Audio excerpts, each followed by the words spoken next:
Hi. I thought today we'll work on a couple of things, okay? Just straighten them out, a couple of routines and try and put them together like we've normally been doing, all right? We start in that position, and then we move to the left 2 times and to the right twice, okay? So we go 1, 2. That's it. That's it. Move. That's it. Move your hip. Come on. That's it. With your arms now. That's it. Okay. Y'all should be ashamed of y'allself. Y'all black. Y'all are black. I only heard from 2 teams. Guess what the 2 teams that called me, Ocho, say, what's your phone number? Where you gonna be? Who that? Hey, Shannon, one of them little white girls at the door, she got on a Gucci dog collar talking about she came over here instead of letting you choke her in public. Shut the fuck up. Hey, don't think you can start disrespecting me because you got the little white girl at the door and you live on the air, bro. I don't care about you being live on the air. Who you think you talking to? Next door. That's what I thought, bro. You better be talking to next door, man. You got me all the way messed up. Don't you ever disrespect me like that again. Just because you got all these cases and all that stuff going on, man, don't mean you gonna start disrespecting me, bro. Stop choking them little white girls. Got me all the way messed up. Hall of Fame head ass. Cincinnati Bengals was one. So what the Middies guy filed a lawsuit against YouTube. YouTube won the lawsuit. These people paid for this man to go and file this lawsuit. He lost the lawsuit. After losing the lawsuit, you get a certain amount of time to basically write why you think that it should not have been dismissed. Now, he was supposed to have gotten a hearing date. This is where the promise came in, that we were going to lose our channel. The first thing that I want you to understand is that this guy is so fucking dumb and these people are so fucking misled that they thought that he was going to get our channel taken from us through a civil lawsuit that wasn't even filed against me. It was filed against YouTube. It added Money Boy Trey, some other YouTubers, and me into a lawsuit saying basically to show cause we were agents of doing what he was claiming and alleging. But he lost the shit. So then after losing the damn lawsuit, he creates a goddamn follow-up saying, this is why I think I shouldn't have had this case dismissed. And he puts a lot of the same goddamn documents in it. 5 minutes. He puts a lot of the same goddamn documents in it. And then the judge says, basically, fuck that. We don't need another hearing. We do not need another hearing. I'm going to make my decision. I have enough evidence and I've seen enough to know what I'm going to do. But let me help you out. If it was already dismissed, fucktard, when I say that the lawsuit is processing, I'm saying now the judge don't even want to see your dirty, dusty, fat, stupid, busted ass. He's going to make his ruling without you when he's ready. There is no date aside. It's assigned. It's processing, ho. You lost. And our channel is still here. And when you keep on looking at all of these promises that are being made and nothing is happening, that should tell y'all everything you need to know. That's why they are not to be taken serious. Dramatic, huh? Wherever you are, wherever you're ready, sir.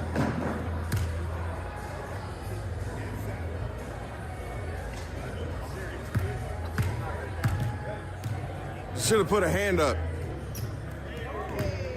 Oh, before we leave, I just wanted to just kind of, first, I just want to say that Jesus is the way, the truth, the life, and to any of, the world that's hearing this message, the kingdom of heaven is near.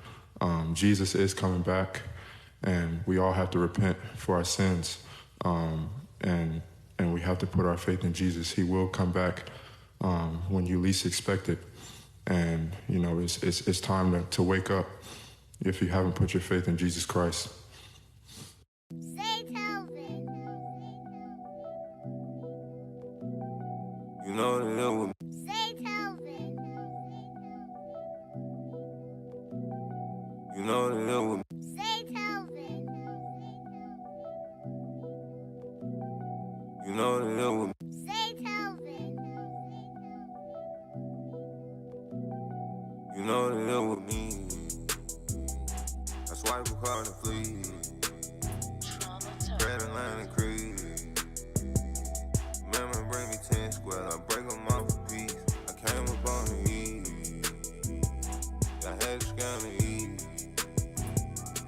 swipe a card and fleet. I slam dunk a P. I dunk the whole CC. I wipe that bitch clean. The money disappear. I'm fucking around with transfer. The hitter goes to count in very large amounts. The flip falls in the house. It's a MacBook on the couch. I order up a place. It come in 5 days. I'm trying to get paid. I'm on a scam wave. I'm playing around with trades. I'm scheming to the grave. I spend it on save. I'm striking all the banks. I'm riding around with the SPR. He play, he walk the plane. I'm popping out that TRS. She love it when he crank. The limit keep increasing. The funds keep depleting. I'm clearing out the banks. I don't fuck with innocent people. I'm playing around with credit. The numbers I use are dead. I'm hitting them over the head. I'm careful how I tread. I use a ghost account just to refill the plastic. Then I double up all the rats, I'm a snatcher. I sent that bitch a gift and told her go get what you want. Yeah, I'm scamming all the scammers. Yeah, every bank in Atlanta, they probably got me on camera. I ride around with the helmet. Like keep that shit a bean, I made it on for ECP. And keep that shit a bean, I made it more from squares to streams. I swipe a card and flee. The credit line increase. Mama bring me 10 squares, I break them off a piece. I came up on the E. I had to scam the E. I swipe a card and flee. I slam dunk a P. I dunk the whole CC. I wipe that bitch clean.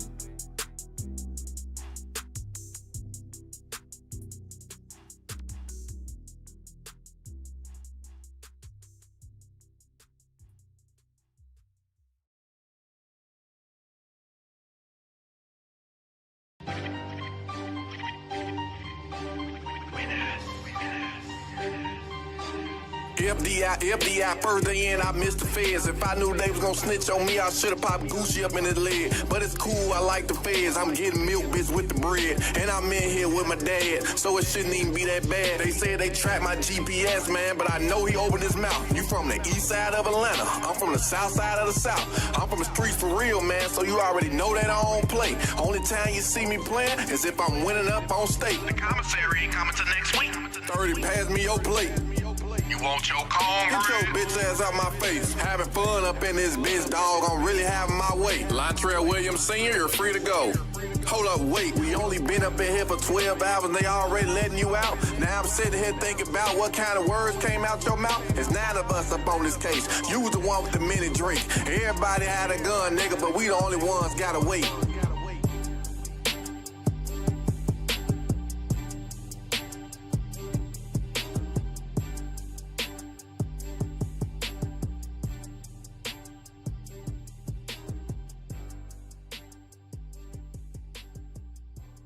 God is great.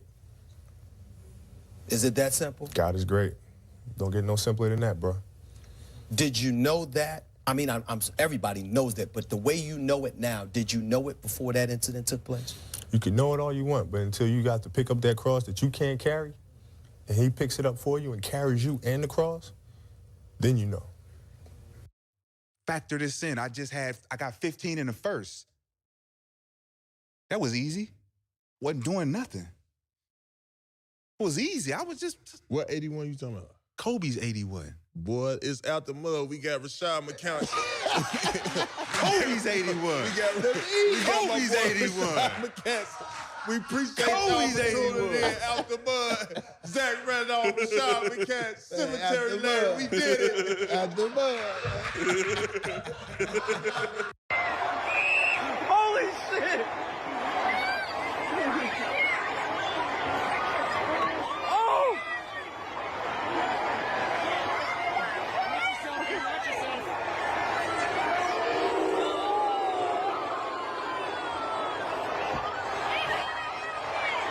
Oh shit!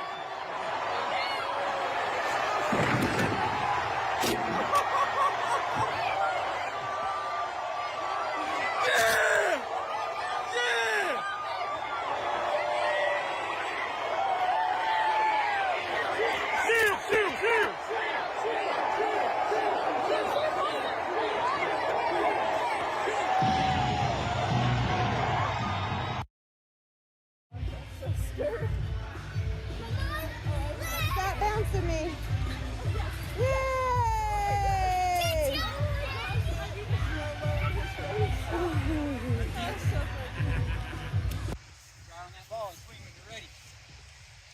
Hit the ball. Yeah, drop the bat, run. Drop the bat. Drop the bat. Yeah.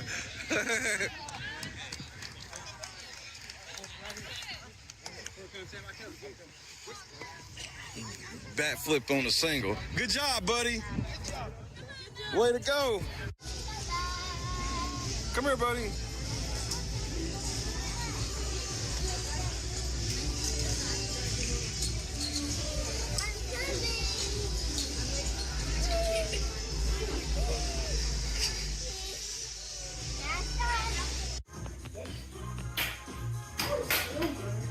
What's going on? I play basketball all the time. Okay. Hey, first you put the eggs in it. Put this right here. We're top. Okay. With this pen, I go to 10.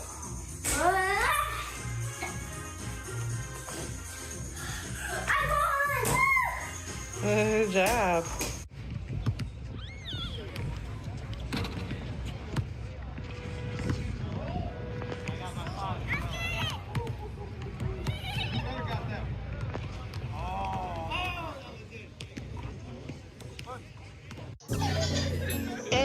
I'm in Miami right now. I'm in Miami right now. I'm in after your file. I'm on Ocean Drive. I'm in Miami. In Miami right now. I'm in after your file right now. On Ocean Drive right now. That's on my mama. I'm in Miami. I go to the video, so I'm going to Cali. I said I'm too official. I'm out with them niggas. I said, man, the rapper on the city, that nigga, he rigging. We pull out with them guns, you know me in the real. Well, mama pays, I ain't having ever since that I was real. Now I came up like an 8-pack and I will never squill. Whenever ever on my mouth, cause I swear I'm too real. Yeah, I'm in the East Coast, I'm living life for real. Why the fuck you can hate it? I advise you to chill. You gon' really piss me off, and I'ma pull up on the steel. I'ma pull up on the drink, go and get your ass killed. Man, stop capping, cause I'm fucking wicked. I pull up to your city, tell me your location, bitchin'. You know we fuck that shit. My youngest know you killin'. I wanna grind, got money in my mind, put money in my wrist, so I can tell the time. You know I'm rapping the job and I'm trying to eat. All around the world I'm doing shows, I really come to eat. Ain't time to play on me, I swear I'm doing my shit. One of my time I was poor and I ain't have shit. Every day I'm just riding by the same outfit. I done came up, I'm switching cars, yeah, I'm switching shit. These niggas mad at me, ain't wanna clone me. I'm in Miami right now, I'm off of South Beach. I'm living large, I'm living life. They know me, wanna take my life. Yeah, it's on my mama. I'm in Miami. I'm out there doing this video shooting, going to Cali. I'm on my mama, I'm on my mama, and I'm in Miami right now. I'm in the 305, yeah, I'm on Ocean Drive. Pull up with a red car, my life is on now. They wanna play with me, they wanna clone me. I'm bad bitch, Latino, she wanna sleep with me. I'm in the 305 right now. I'm in Miami right now. On Ocean Drive right now. I'm in Miami right now. I'm in Miami. I'm in the 305. I'm in Miami. I'm in the 305. I'm in Miami. I'm in the 305. I'm in Miami. I'm in the 305. I'm in Miami right now. Yeah, I'm on Ocean Drive. I'm in Miami right now. Yeah, I'm on Ocean Drive. Yeah, and the front car. Now come look at me. I'm the youngest in the game. You can't beat me. Cause I'm that nigga from the bottom. No, I will never change. Diamonds on my really, I got diamonds on my chain. I'm in this song, no, that's why I ain't no game. Yeah. In Miami right now. And the 305. Yeah.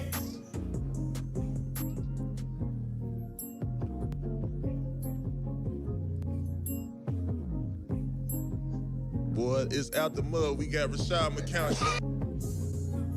Bro, this ain't it, dog. What? That was pain I was spitting. The depressed music is in. Listen, you really want to pop? Diss somebody. Oh, yeah. People love beef. But who could I beef with? Oh, yeah, I got somebody in mind. DJ Pooh, start that beat up, homie. Bitch, what you thought I forgot? I'm grown now. You think just because I came out your womb, your slew-footed ass can tell me what to do? Hell no, you got something else coming. In 03, you embarrassed me when you caught me and my friend smoking. Your big ass walked up, built like a fridge with the doors open. When I was a kid, she made me wear a helmet when I rode my bike. Woman had me in that ghetto school when she know my ass couldn't fight. You keep cutting the beat off, man. What's up? Bro, you making a diss track about your moms? Yeah, what's wrong with that? The woman that raised you? Hold on now, she wasn't always there. She used to work 2 jobs and come home late and cook dinner for me. Talking about I gotta clean the kitchen. Talking about she too tired to clean the kitchen because she been working all day trying to support this family. Ain't nobody told your goofy ass to get 2 jobs, mama? What? Hey, I'm not a street nigga.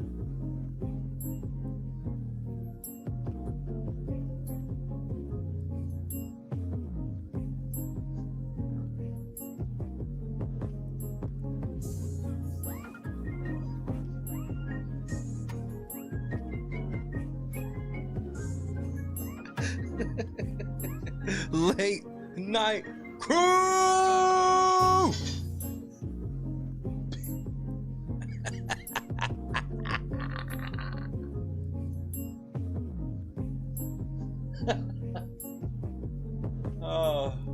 We gotta talk about why I'm laughing. Hey man, say what's up to your boy. Oh man.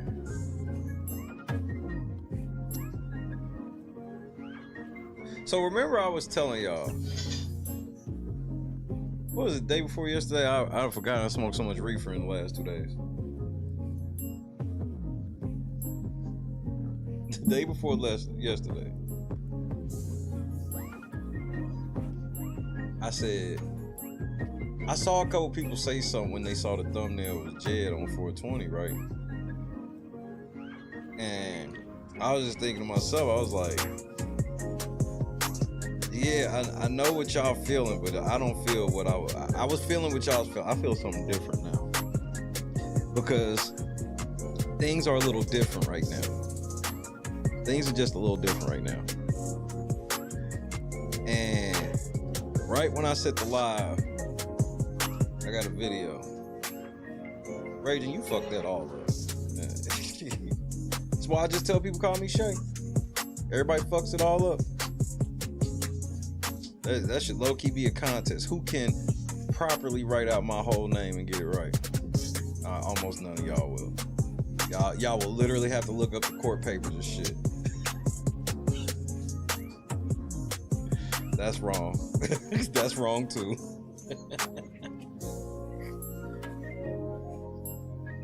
I don't even know if to say if it's closer or not. I just know that's wrong. Goddess Watts, Raging Cajun, Kendra. That looks a little better, Kendra. Appreciate that. GB, Joy, Charles, Tommy. Dr. Cap. Charles. Good to see you as always. Joy, we gotta have a quick talk. Man, we gotta talk about Tootie, bro. We gotta talk about Tootie for just half a second before we get back into this Tyler Perry shit where you about to hit all the good parts. Joy, that is incorrect. Kendra had it right. It's D-A capital S-H-A-Y. Lewis is spelled correct. Paul is spelled correct. D-A capital S-H-A-Y. No space, no hyphens. D-A capital S-H-A-Y. That D-A fucks everybody up. The DA fucks everybody up. I learned that like some years ago. How old was I when I realized it? I think I was like 23, 24. I was grown. I was like, because I've always been, some people call me Shay, some people call me Dushay. Nobody ever knew how to spell it, like family, everything, outside my immediate family, of course. So I've been Shay. I was Shay as a kid. Javon Barksdale, great to see you, sir. We're gonna have a wrestling meeting, hopefully before Friday, if your availability and KS availability is available.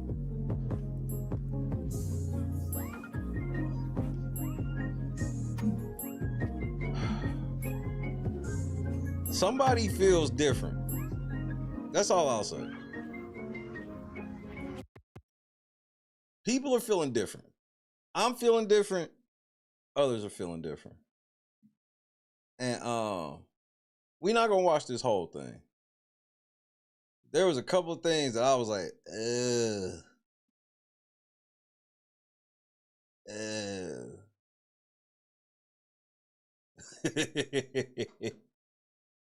Rhonda, great to see you.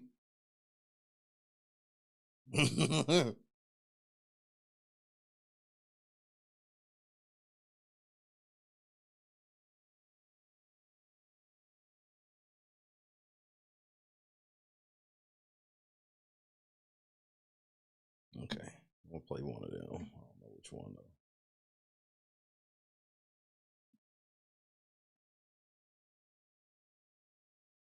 Oh yeah, I could just do that again. I don't mind that. All right, look, let's get this out of the way because I got to get to Tyler. We're gonna knock a big chunk of this Tyler shit out. Shout out to everybody that was here last night.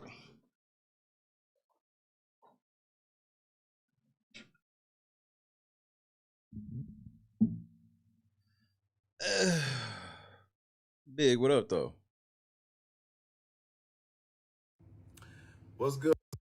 First of all, nigga, what the fuck are you wearing?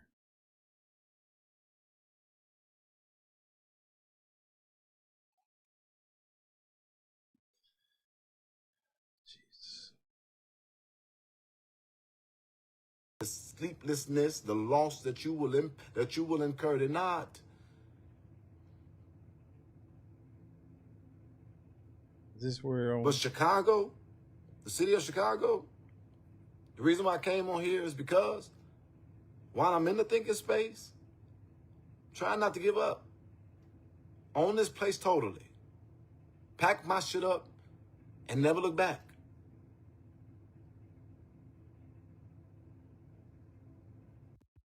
What do you mean you packing your shit up and never looking back? What happened? This low key sounds like you going on the run. I mean, that's just my opinion. You ain't got nothing to run from. Potato Gaming. I am a young black man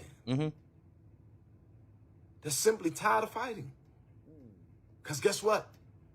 I'm also a young black man, and I just looked at my mama in her face today, and I said, do you realize that I have the one you live with? When you say your mama, is it the one you live with? Live better than most people with full-time jobs. Simply because I've been living in my purpose. And even when I wasn't obedient in my purpose, I never lost sight of the fact that God called me to something better. And guess what? The way that I'm so blessed is because I understand the power of your network. People are depending on jobs. They're depending on what you can accumulate for yourself. But life was never about being alone. That is why when you see a person that is homeless, isolated in an open world, get that, isolated in an open world, they go insane because you was never intended to walk this life experience alone. That's cap. There's lots of people that are isolated in the open world, bro. What are you talking about? Everybody that's homeless, everybody that's under the bridge, everybody that's in camps and different things like this, homelessness camps and things like that. I know it'll shock you, Jed, but some of them people are out there because they want to be. A lot of people don't know that. There was a point in time I didn't know that, but it's true. None of us were. Miss George, the reason why I'm so blessed is because I understand the power of a network. And when I lose something on one side, relationship causes me to recover it on another. It don't mean that I mistreat people. It don't mean that I don't value people. It don't mean that people are fly by night. I wear people as loose garments. That sounds fly by nightish. But because I know, and let me say this. Let me say this. Okay. If you sitting around here saying, I don't like people, I don't want to deal with people, and you keep that as a cantankerous, consistent attitude, then prepare to only live life based on what you can provide. Because even God's blessings come because of what he's called us to do as it relates to an impact in the world. But what Nigga, you said you would, nigga, you asked God to kill me.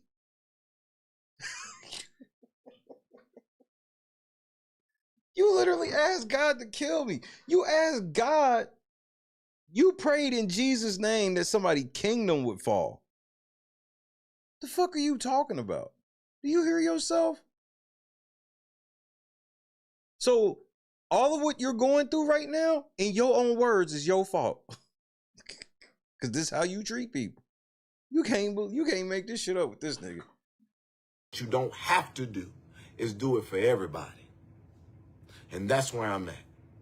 As I'm facing criticism from a few retards, I'm stronger today than I've ever been in my entire life. I don't have to do a damn thing else because my name alone gives access. There ain't nowhere on earth that you're granted access with this nigga's name.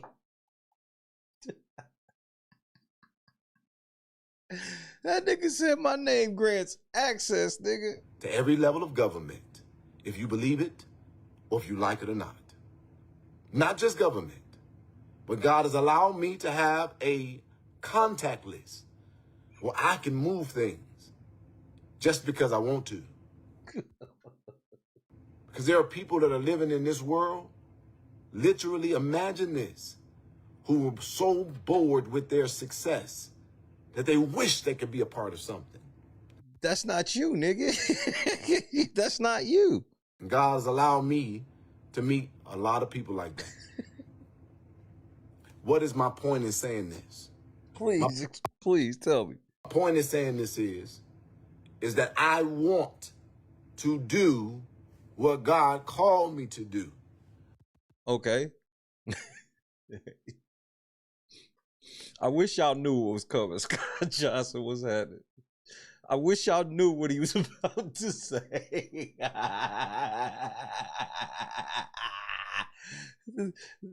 If I told you what he was about to say, you would call me a liar. And I don't have to do nothing else but just live my life and enjoy it. Get the fuck on, stay the hell out of Dodge, and enjoy my network.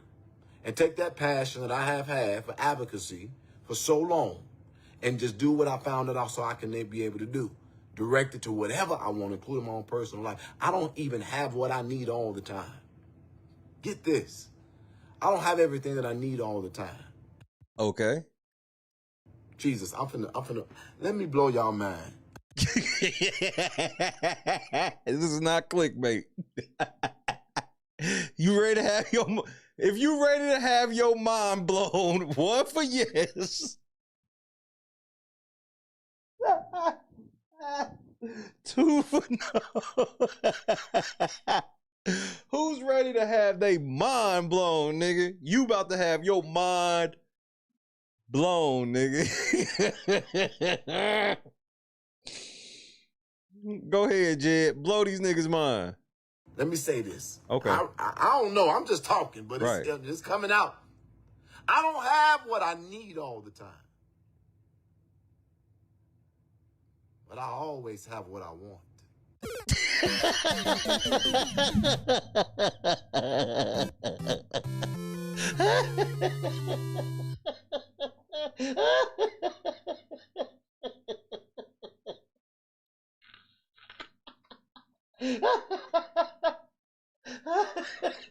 I may not have everything I need all the time, nigga.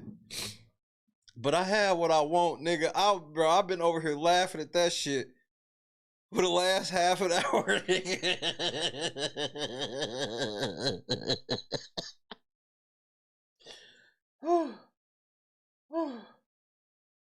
Jesus, you are too close for you not to hear me. Oh.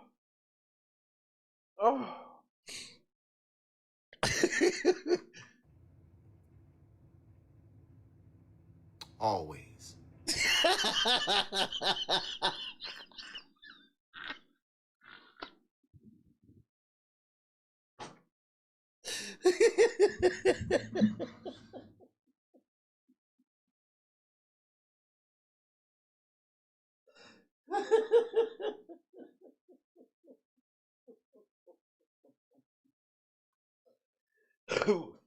Always.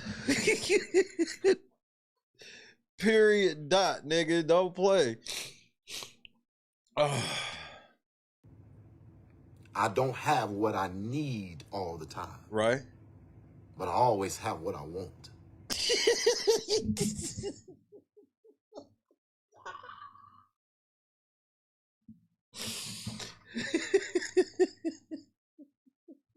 Boy, it's out the mud. We got Rashad McCown.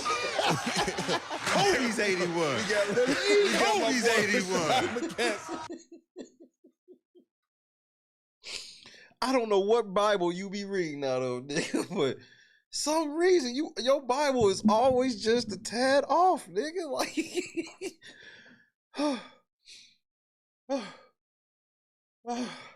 I couldn't stop laughing at this shit.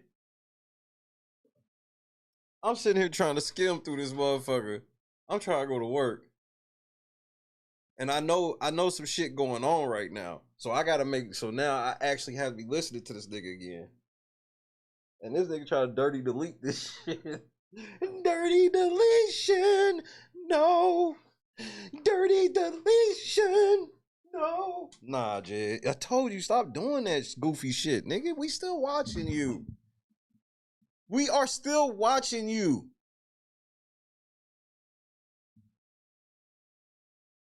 Oh, man. I don't know how. Who says I don't get everything I need? I get everything I want. So do you ever want anything you need? How does that work? What if you want something that you need? Is that an automatic? Or how does that work? Shit. One more time for the culture, because I was done. Clee, good afternoon. I don't have what I need all the time. But I always have what I want. Always. I don't have what I need all the time. But I always have what I want. Yeah, this is one of them dumbass, I'm trying to sound intellectual statements. No, I'm thinking outside the box right now. No, you just sound like a fucking idiot, nigga. What are you talking about? And I don't know if y'all get the power of that, because most people say it flipped. Right? You know, the way where it makes sense. And I get everything I want, but I get it. But I have everything that I need. No, I may not have everything that I need, but I always got what I want. Close the doors. Nigga, you should have closed the doors on that one. Ushers, close the doors. Oh, you should have closed the doors on that one. And that is how I know that I'm living my life in favor. And when people be looking at me and they don't understand why I'm so unmovable, unshakable, or unstoppable, it is because I have learned. Nigga, you seem shook to me. That even if I don't have what I think I need, favor still allows me to get exactly what I'm going after. And I may not have it. I may not qualify for it. I may not know how I'm going to get it done. Wait, you got bad credit? I thought you got houses and cars. But one thing Jedediah Brown can say, and as I approach the age of 40, I have crossed out almost every bucket list I have created. And who makes more than one bucket list? He said he's marked off every bucket list he's ever created. I'm trying to figure out who makes more than one bucket list and why you making a bucket list so young. Like, I haven't made my bucket list yet because I got a whole lot of shit going on right now. This nigga got, like, I got, like, you know, everybody got the super rare shit. I would love to do this. But I definitely don't have several bucket lists.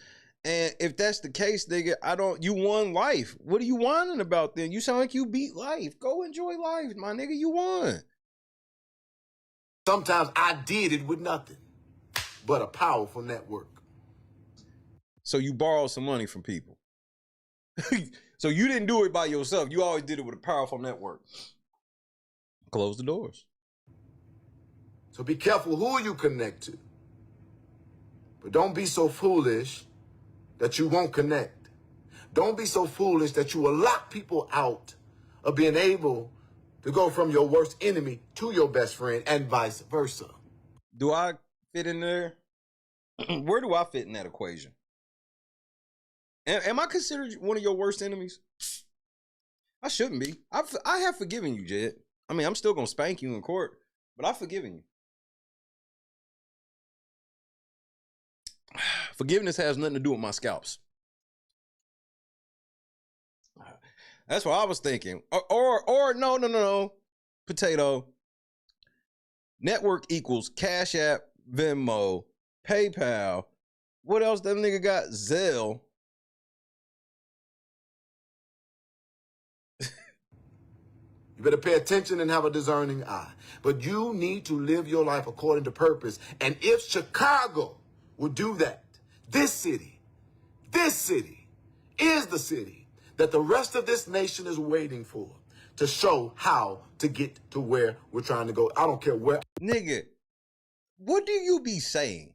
I'm in Oklahoma City and I'm not waiting for a damn thing to happen in Chicago for me to do anything.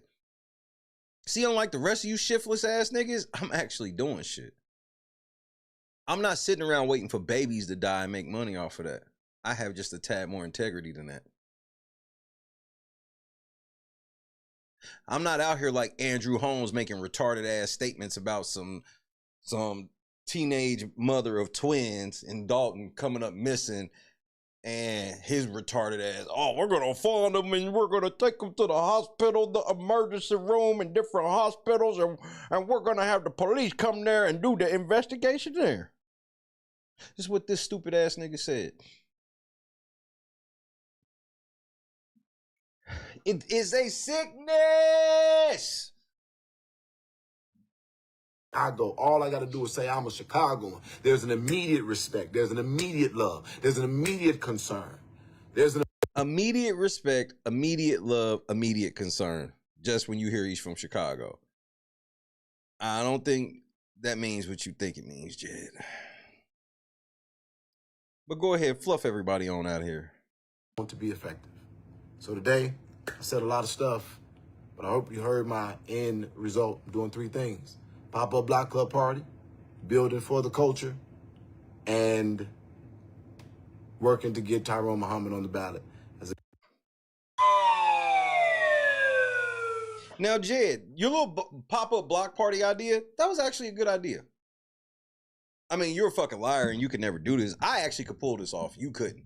Here, I'm gonna let y'all hear it. It was actually a decent idea. But guess what? I just told you something in the beginning of this video. Nobody is. I want you to show me one advocate, because let me tell you also. Nah, I don't want to see an advocate. Are you mad that Early Walker out here eating and you can't get none? In my lifetime, I've only been a Chicagoan for the most part. Tell you what I've lived and experienced. The quality of life. Oh, this motherfucker so bad. A democratic one. You get the will of the party. That's something to point on the feed. County is doing, and whatever, if that makes sense. They are doing petitions again. So it might not be not ready to go red. As long as somebody's out here telling balked in time. It's going to who got the. They're not doing what displeasure in my congressman perspective. I do want city. I think that he goes to you from. You got stuff that can only be explained by an unusual circumstance. Yeah, we had violence go down. Well, I forget where you mentioned it. I'll tell everybody what you said, Jed, because I ain't about to do no deep searching. I got shit I gotta do. This nigga's like, he's teaming up with one other person where they're gonna do pop-up block parties where they just show up to random neighborhoods, bringing music, food, games, you know, a bunch of shit he can't afford and don't have the connections for. They'll come out with all that stuff, music, all this stuff, and basically have a block party on somebody's block. And so that way everybody can, you know, make sure they know their neighbors and all this shit. And then at the end of the shit, they leave to go to another town. It's a great idea. It's actually a great idea. His logistics of it was fucking retarded because he's a fucking idiot and he's never ran a successful event in his life. Me, on the other hand, I've ran several successful events. I've been a part of events as big as in just a little nightclub all the way up to, what is it called? Banker's Life? No, it's not Banker's Life now. Whatever the fuck the Pacers Arena is called now, the field house. This nigga, on the other hand, he's done nothing. But go ahead and finish up, Tootie. I got shit to do. And I'm not playing. I don't know how much longer I got in life, but I've had a lot of friends of mine. Was it that early in it? You said it was 3:58? Understand now that, you know, good people are rare. Good people are rare. And that's why those of us who have more than 2 friends, and if they're genuine friends. Oh, no, you meant it was only going to be a 2-minute part. He actually got a little more elaborate. I promise. The premise of it was one of his better premises. You know me, I ain't gonna lie, even if it's Jed. It was one of his better premises. He's a liar. We're never going to get better that way. I don't want people to fail. I want them to get their wrong right. And the only way that they should be locked into a judgment is if they refuse to try to become a better person. But becoming better does not happen through hatred. Being better happens through knowing. To know better is to do better. It is the people who was assigned to walk with you through the long run and the distance. They're going to be the ones that you're going to look back and say, if it had not been for them coming across my path, coming across theirs, I would have been in a much worse place. And get this, if you can't do that shit for each other, stop thinking that people can do it for the people who are hurting you. Jay, who are you talking to? Because that's mandatory in my family, my group. That's mandatory. What are you talking about? We all appreciate how we came across everybody's. See, what kind of appreciation you talking about? This shit be weird to me because I am somebody that's in charge. I don't say that like as a flex, like to try to like push people down. But as somebody in charge, like these type of talks of shit, I don't understand the purpose they serve outside this nigga trying to like apply pressure. And sometimes as a leader, you have to apply pressure, but real leaders don't try to hide that. Real leaders straight up say, I'm applying this pressure, X, Y, and Z, so A, B, and C. Why don't you, this is why I keep telling you, Jed, if you just tell the people the truth, but it's hard now. You've told everybody this is why this shit looks so weird. You've told everybody you rich, got all these fucking cars, all these different properties and shit like that, but you need money. But you can't go and say, I need money because you rich. So you got to keep making up phantom ass causes or finding somebody's dead child or keep bringing up Kanika Jenkins and all these other motherfucking things. Keep bringing up Tiffany Henyard. Or Haynard, my bad. Keep bringing up Tiffany Haynard and all these things. Sad, bro. Down tremendous. If you can't help nobody become a better person, then get used to team takeover. Because those people are going to be the ones that are going to lead the children. If you don't think that people who made mistakes can be rehabilitated and fix them, then don't ever talk about something that's been done about or done against you, because guess what? We don't have a formula to change wrong. And I just refuse. What the fuck did you just say? And does that apply to you? Take over. Because those people are going to be the ones that are going to lead the children. If you don't think that people who made mistakes can be rehabilitated and fix them, then don't ever talk about something that's been done about or done against you, because guess what? We don't have a formula to change wrong. That makes no sense. And I just refuse to believe that my black skin got to always be subjugated. But I will no longer make an excuse for my community, because we got some stuff that we're doing on purpose that's hurting us, because we refuse to tell the truth. I love you. I hope I said something that added value to your life. You didn't. No, I take that back. You did. That you not having everything you need, but having everything you want, that added such value to my life. I promise you, in ways you can't imagine. I know I said a lot, but I said 3 things. And I pray to God that if I just get one person to help me with each one. Oh, shit. Close the doors. Then I know that my labor's not in vain. Chicago, let's support each other. I'm not looking for y'all to pay my bills. I don't need you to do that.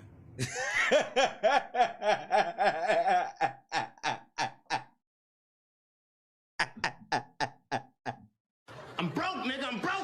Nigga, that's exactly what you let liars talk long enough, they will tell you exactly what's going on every time.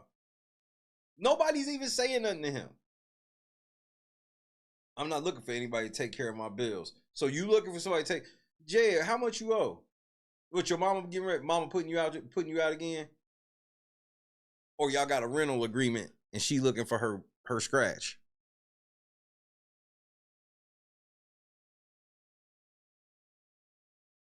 Each one. Then I know that my labor's not in vain. Chicago, let's support each other. I'm not looking for y'all to pay my bills. I don't need you to do that. Lord have mercy.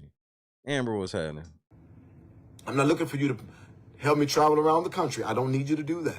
I'm not looking for you to give me another home or another car. I got enough. I'm looking. He wasn't giving you that shit no way, nigga. For you to believe that God can still use me. I've done too many powerful things. Right, like get 50 people involved in a fucking RICO. You did that. You. There's several people getting ready to lose their YouTube channels from listening to you. You specifically told Money Boy Trey, nigga, go off, nigga. I got your back. I'll show up to court. I'll do all of this shit for you. Why ain't you doing it? He needs your help right now. But I don't even know if you helping yourself. See, because the thing is, you got to fix the mask on your face first before you start fixing everybody else's mask. You know what, Jed? Don't even worry about it. I'm sure you paid attention to the video at the beginning of the flight. You know the one where I said, don't fuck with me? Remember that one? You know what? Don't even worry about it, kid. You got it. Advocacy. Go ahead. That people don't even know about. And I refuse. I know I get worried, but this is going to end. And I don't know. I think about it. I think about how the hell is Farrakhan sustained so long? How the hell? You know how Farrakhan sustained so long? He's not an idiot. You're stupid, Jed. You think you're on the level. This doesn't matter if you agree with Farrakhan and his beliefs. But you have to understand that Farrakhan is an educated man. Jed is not. That's why it's not that I'm like, he could never, no, the reason why is you're evil. But if I take away all the evil, even if Jed wasn't evil, he could never be a Malcolm X or anybody because he's fucking stupid. His IQ is low as fuck. How did Jesse Jackson sustain so long? How did King do it so? You know what? Some of these people left at an early age. Martin Luther King was shot, Negro. He didn't leave at an early age from dealing with the people he was helping. You're the only one who deals with that, Jed. Jesse Jackson didn't have to deal with all of that shit because it's same thing with Al Sharpton, all these motherfuckers. You stay into it. You loud, you messy, and you a thief. You've already called people retards on this very, show me one video clip of Malcolm X, Jesse Jackson, or Martin Luther King Jr. calling anybody a retard.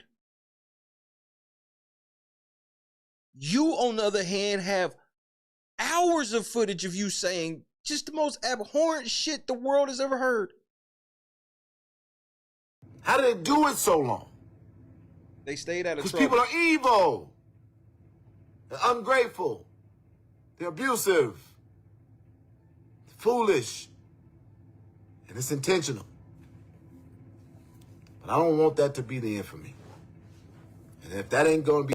Oh, Conjure, you just walked in on this, I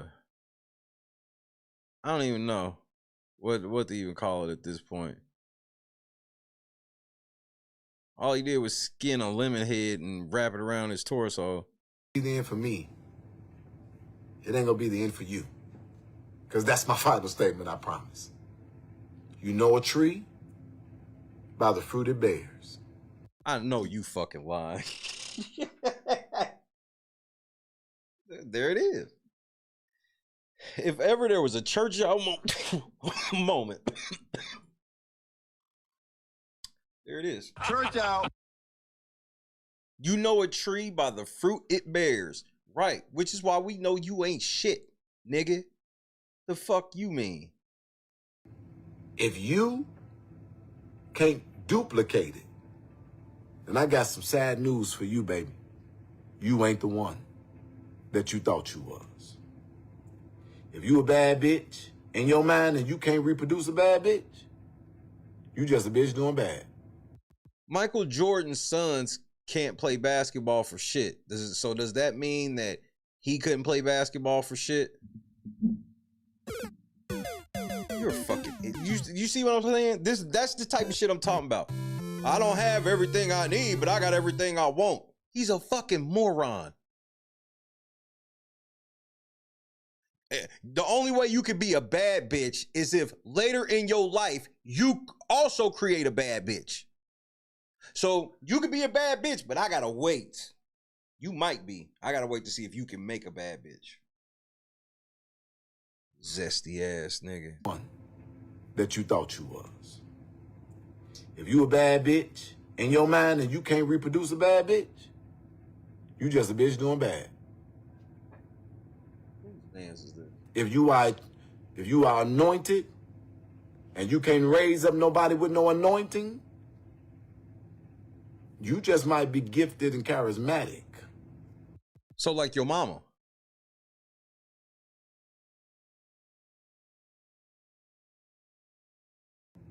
If ain't nobody getting free, if you a boss and the only thing around you is servants, underlings, and hirelings, you can't be serious. This is where I just be like, Jed, you literally you don't want anybody around you unless they are one of those things you just named. Ain't no boss. You just got more than the common people, and you a steward. What? You know a tree by the fruit it bears. I'm not an advocate. If I can't inspire nobody to advocate, and if you looking at me and you saying, well, he limited, and you supposed to be there and you can't help me get to the next level, fuck your opinion.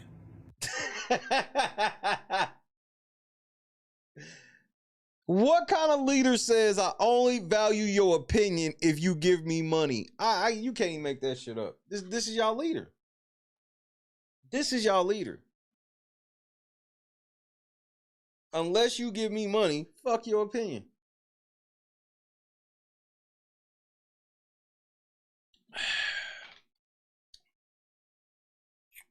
All right. But I said it. To your life. Pop a block club party. Launch in September.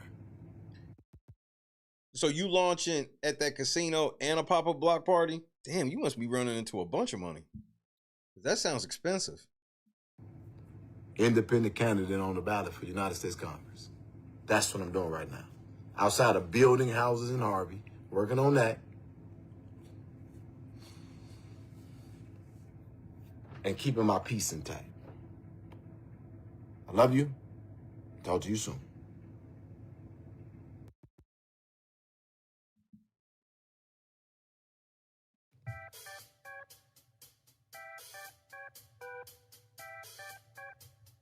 Belt to ass.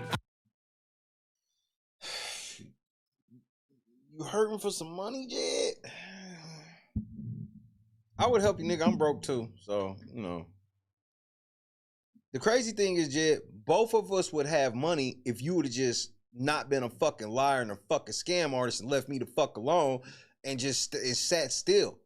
You fucked your own money up. Cause even after you fuck with me, you was making bread, but you just so fucking messy. Look at the trail of tears you've left since meeting me. Look at all the different fan bases you pissed off. Me, Bird, Reality Check, Critical Smoker, fucking Trina. You pissed off Hannibal shit. You pissed off O'Shea Duke Jackson shit. You pissed them auditors off. And literally I'm just going off of like content creators. We ain't even going off just all people. I'll put Gardis Watts in that situation. Because when I came on the scene and heard about Gardis Watts is just somebody that was just barring motherfuckers out at the meeting. Very intelligent speaker, barring motherfuckers out. That's all I knew. So that's public figure. That's a level of a public figure, even if that's not what he was set out to be. You going at him, getting into it with every motherfucking body, nigga. Getting into it with the trustees, getting into it with the mayor, getting into it with separate trustees, all the trustees, talking shit about Lori Lightfoot. You getting into it with local businesses.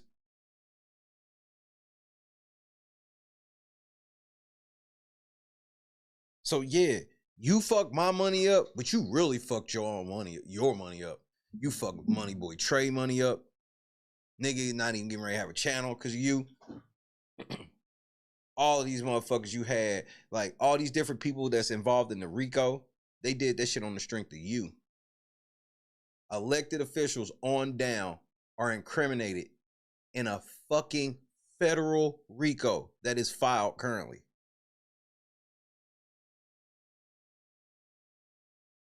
And the 180-day rule is approaching, Jizz, so we'll be hearing something soon about you ducking service.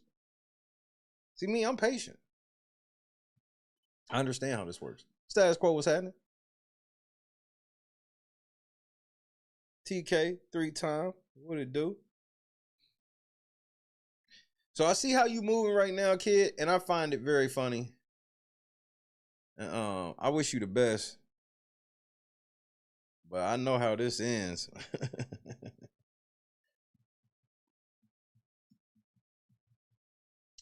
Now it's for everybody else. I need you to hit the like button. We're on a streak of 3 days in a row of hitting the go. So we are going to hit it today for a 4th day in a row. So hit the links in the description. I'm going to play me one song.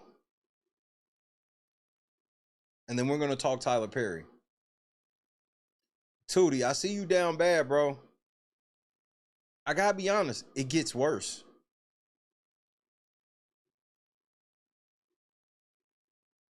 I want you to think about one thing, Jed, before I walk away from right now.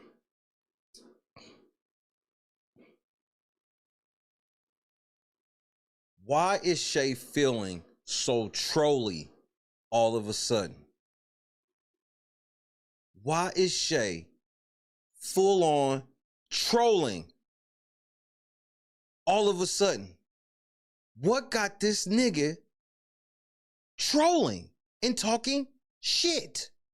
Running his fucking fat ass mouth. What? Wait, you don't know? You'll find out soon enough.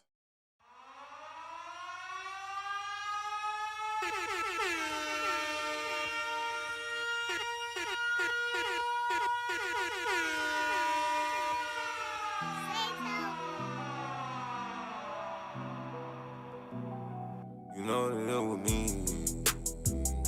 I swipe a card to flee. Red Atlantic Creed. Remember, bring me 10 square. I break them off a piece. I came up on the E.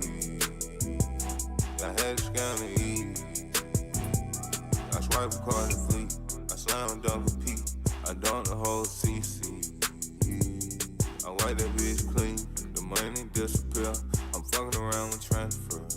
The hitter goes to count in very large amounts. The flip-flops in the house. It's a MacBook on the couch. I order up a plate. It come in 5 days. I'm trying to get paid. I'm on a scam wave. I'm playing around with trades. I'm scheming to the grave. I spend it on save. I'm striking on the banks. I'm riding around with the SPR. He play, he walk the plane. I'm hopping out that TRS. She love it when he crank. The limit keep increasing. The funds keep depleting. I'm clearing out the banks. I don't fuck with innocent people. I'm playing around with credit. The numbers I use are dead. I'm hitting them over the head. I'm careful how I tread. I use a ghost account just to refill the plastic. Then I double up all the rats. I'ma snatch it. I sent that bitch a gift and told her go get what you want. Yeah, I'm scamming all the scammers. Yeah, every bank in Atlanta. They probably got me on camera. I ride around with the helmet. Like keep that shit a bean, I made it on from ECP. And keep that shit a bean, I made it more from squares to streams. I swipe a card to flee. Red Atlantic Creed. Remember, bring me 10 squares. I break them off a piece. I came up on the E. I had to scam the E. I swipe a card to flee. I slam dunk a P. I dunk the whole CC.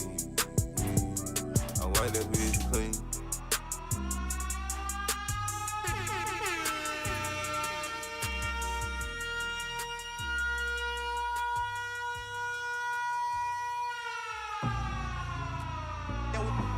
Niggas be out here playing both sides, man, like they traveling hunting, you feel me?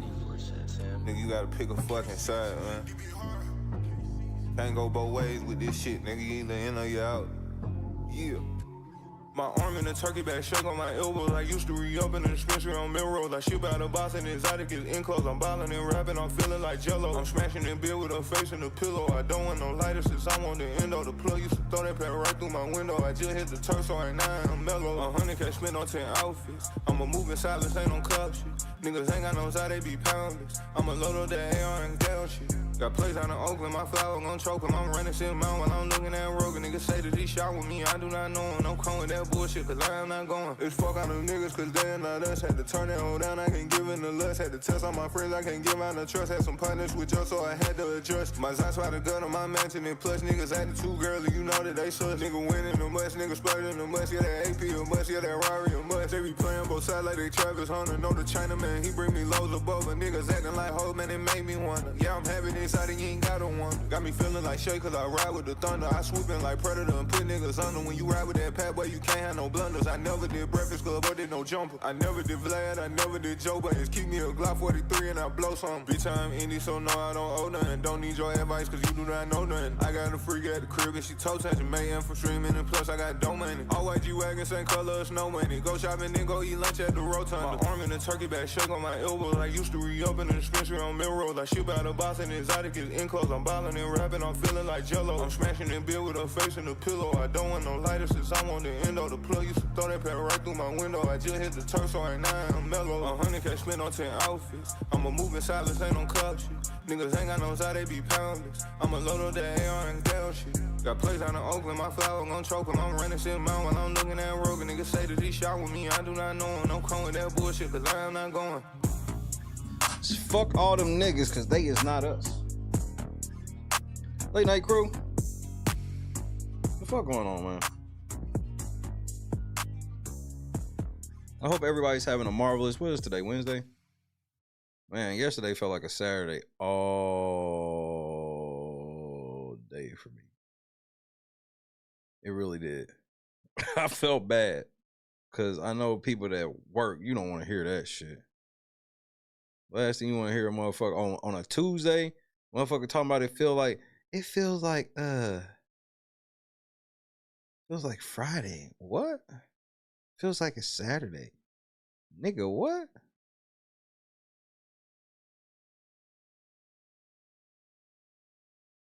Rule number 5.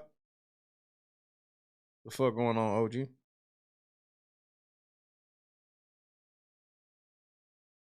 $100K spent on 10 outfits. I'm a move in silence, ain't on clout shit.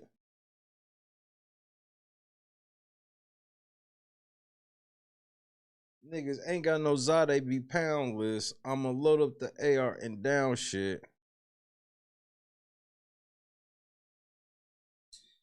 Let's get back to Tyler Perry. I'm glad you made it in time, OG. Because I'm about to turn up this stream. Tactical nuke incoming! Hit that like button or get the fuck out. Shout out to everybody in the bushes. Finish them shifts safely. Them drives home safely. Let's stretch our feet out. Those that's got to get ready to go have dinner with the fam or whatever the fuck. Shout out to you on the replay. Did I get everybody? All right. Minimal skills with my hands, right? I can put together like IKEA furniture. I can do basic stuff. But this was my first time using a saw probably since high school. I wish I could say this is because I was too busy getting a bunch of degrees and being a smarty art Negro, but 2 of my homeboys here also have advanced degrees and less student loan debt. So yeah, I have. Wait, it took like 4 of y'all niggas to build one table?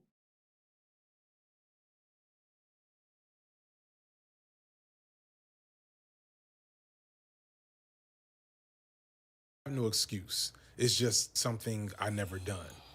And that's actually really important. I could never do this without them. I would not be here, be in this position without community. I would not have gotten this far without all of you.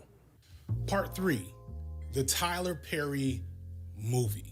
So now we have to begin to discuss Tyler Perry as a filmmaker leading up to where he is now as a media mogul and cultural icon.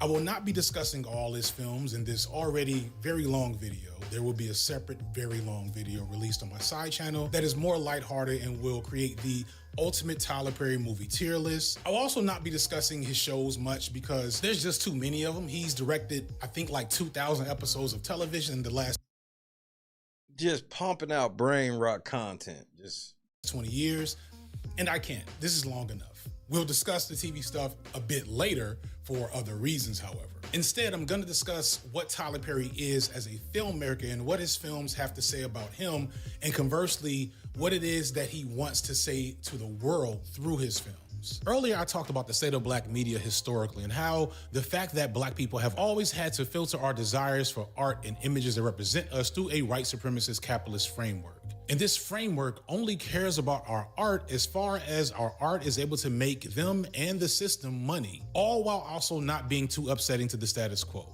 Even with those constraints, though, we have gotten amazing film and TV from gifted black artists throughout the years, and every so often we've even gotten radical and provocative work as well. However, at a certain point, things began to shift. The media landscape has changed, not just for black people, but really for everyone.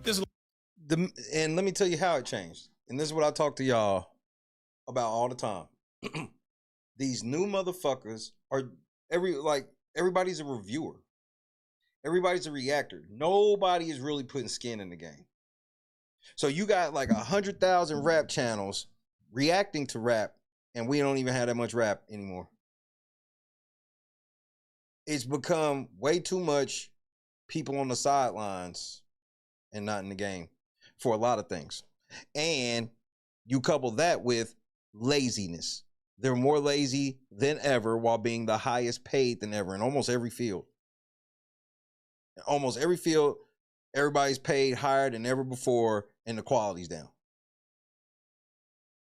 And then you couple that with, we're just stuck in a loop. I love the Ninja Turtles. I always love the Ninja Turtles. And I love watching 80s episodes and sharing that with my son. Love that, right? Y'all have rebooted the Ninja Turtles like 50 times. Y'all can't come up with nothing? How many times do we have to reboot Batman, Superman, Spider-Man? Y'all can't come up with nothing new? Nobody? Everything is a reboot of a movie. We got part 2s of movies coming out 30 years after the first part. Why? Because there's nothing else out. Nobody else can make any fucking thing. Yeah, we still making Predator movies. We still making Alien movies.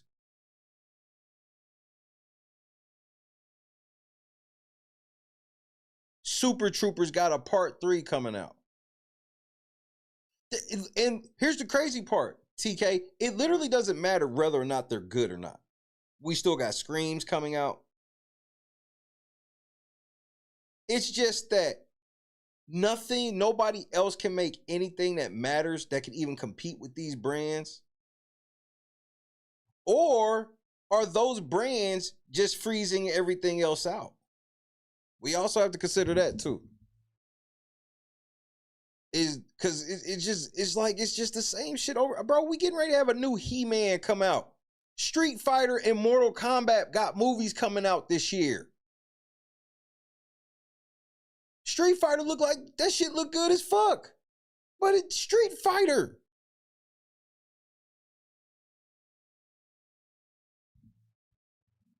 A lot of reasons for this. There's the Telecommunications Act, which changed who gets to own media in our country. There's changes in technology, which dictate how. Y'all always gotta try to make everything political.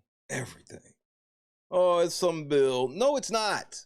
It's not it's not the Communications Act that's got media like this. Cut the bullshit. How we consume media. There's the presidency.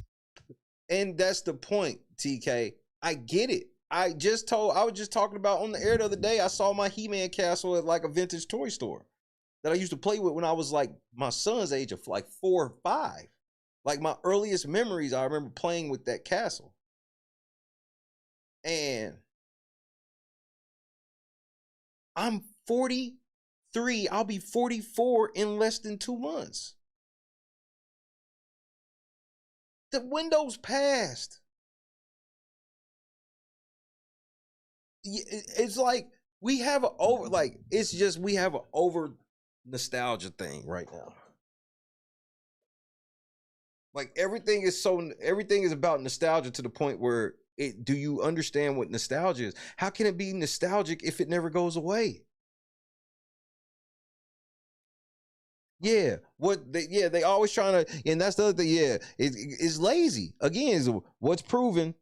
That's just lazy. It's like, well, everybody loves Spider-Man. Everybody loves Batman. Yeah, it's lazy, but look at all these one-offs and shit that we had like in the 90s. Different comic book movies and what was the one shit? What the fuck was the name of that movie? That one comic book like movie in the 90s. I don't forgot both of them. And I'm not saying reboot those. I'm just like,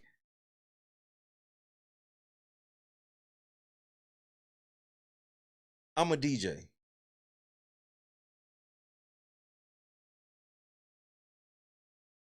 I don't play. I can play some of the records I played back from 2003, 2004, but it's nostalgic when I do. Do I have my favorites that I could play at times? Of course, everybody does, right?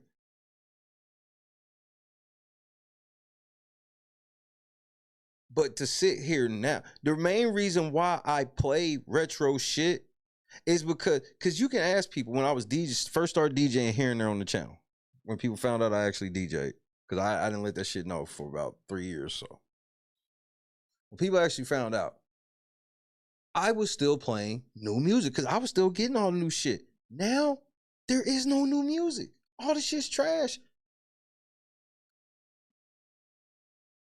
Even if you could say, like I brought this up earlier, even if you could say Biggie and Pac were the best rappers out at the time. It wasn't just Biggie and Pac. Do you know how many hit rappers were out in every era? This era has this era. This is the Kendrick and Drake era, and like nobody else. There's never been an era like that before, and one of the big reasons is, and it's the same problem why you got in wrestling. It even is in wrestling.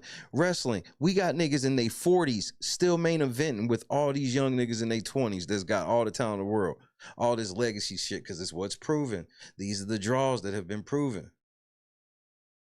Nobody's trying to develop no shit. They just want to just push buttons and push people in place. Another Miami Vice, of course. Of course, they're redoing Spawn. Watchmen. Thank you, number 5. Watchmen. Great movie.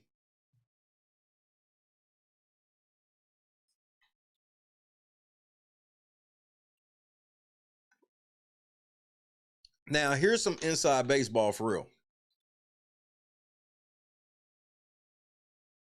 Part of the reason it's like this now in all industries is because of people like Prince, Michael Jackson. There's a reason we don't see real talented people no more. Are we less talented as a people? Of course not. The new Michael Jackson's out there. But the gatekeeping's real. Why do I bring up Michael and Prince? These niggas was so talented that like even though the labels was fucking them and trying to fuck them over, they couldn't fuck them over like they really wanted to because of how good they actually were. So now, instead of them really trying to find people that are really talented, they like, we can make you as talented as you need to be. We just looking for people that play ball. And then once you play ball, we'll start putting you in places and your name will blow up.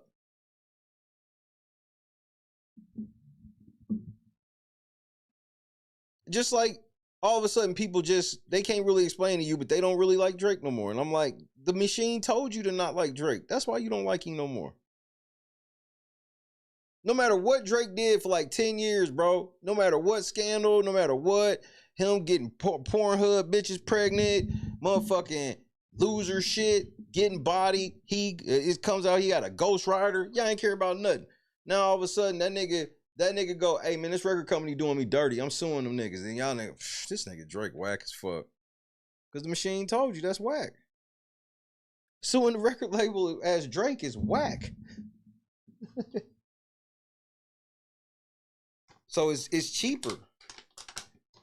It's cheaper because you have less leverage when you don't have any talent. When they can really look at you and go, man, we gonna get another one of you tomorrow. They can say that to Taylor Swift and mean it. They can say that to Beyonce and mean it. These chicks are not the best singers in the world. Let's stop that. Let's stop that.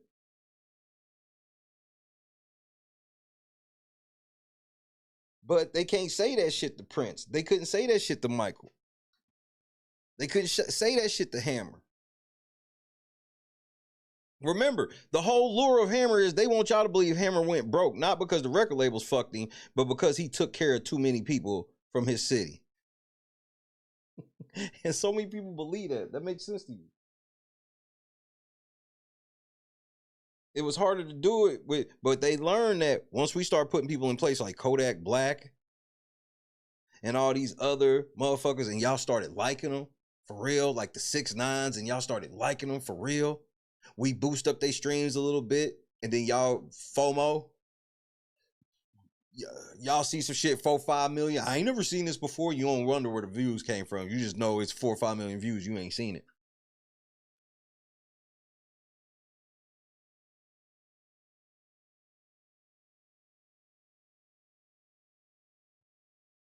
And I'm gonna listen to Drake. I have never liked one of Drake's albums ever.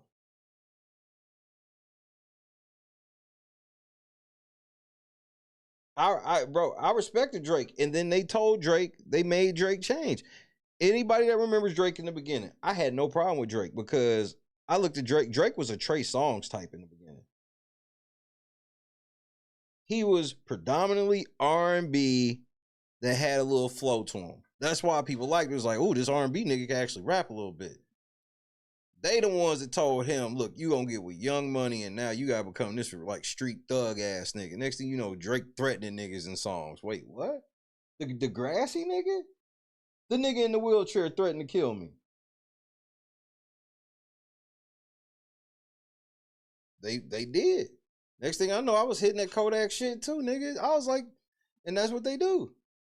But it's all about how you look at it. Cause just from, let's say I was really peak DJing for 4 years, peak, right? The amount of one-hit wonder niggas I can tell you I met, that I've met so many rap niggas that rap better than anybody you say is the best rapper out. And they couldn't get the chance because certain niggas kissed ass more.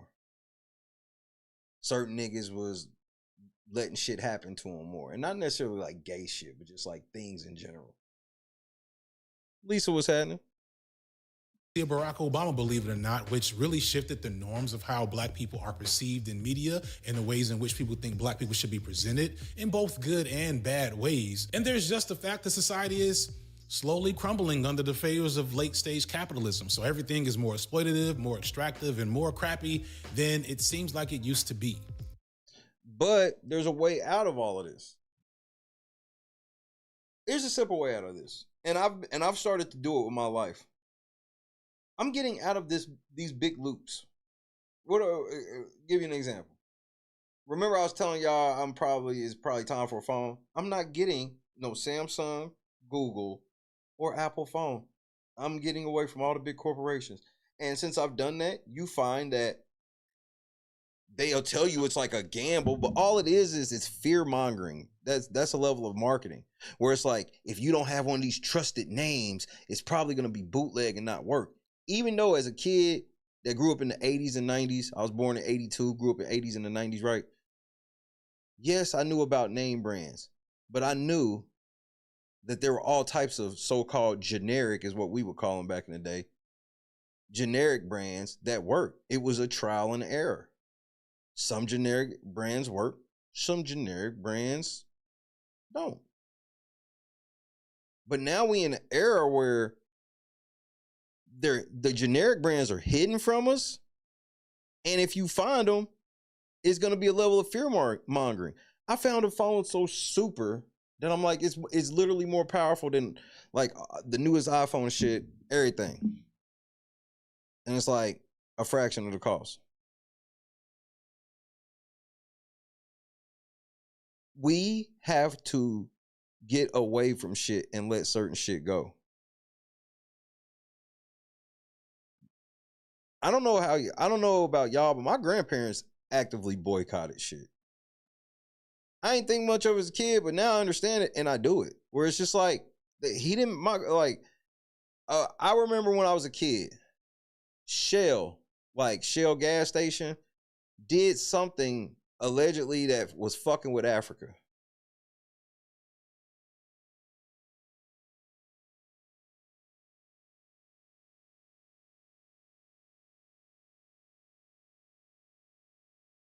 And my grandfather said, I'm never buying gas from Shell ever again.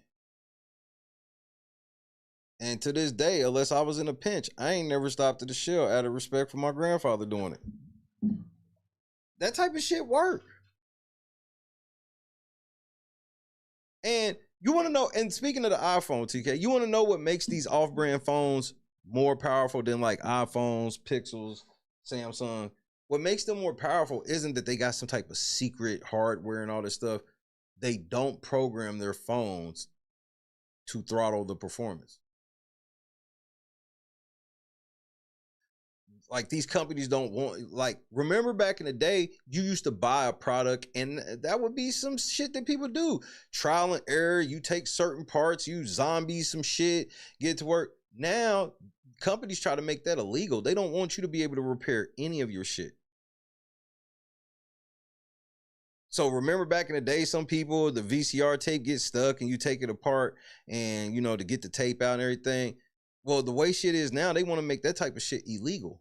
They don't want you to be able to repair anything. That's why all your stuff have screws and stuff you can't just go buy at the store. I remember the first time I realized that when something happened with my Xbox controller. And it was like, I couldn't even figure where the screws and shit were. And it's like, there's a sticker covering a screw that you have to go through because it voids the warranty of the remote and all of this shit. And it's just like, just to change this.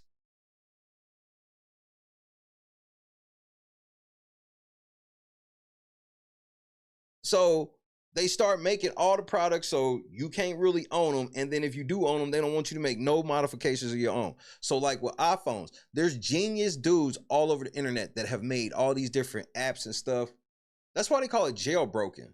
To jailbreak a phone, jailbreak a Fire Stick and shit like that, because it's freeing the device.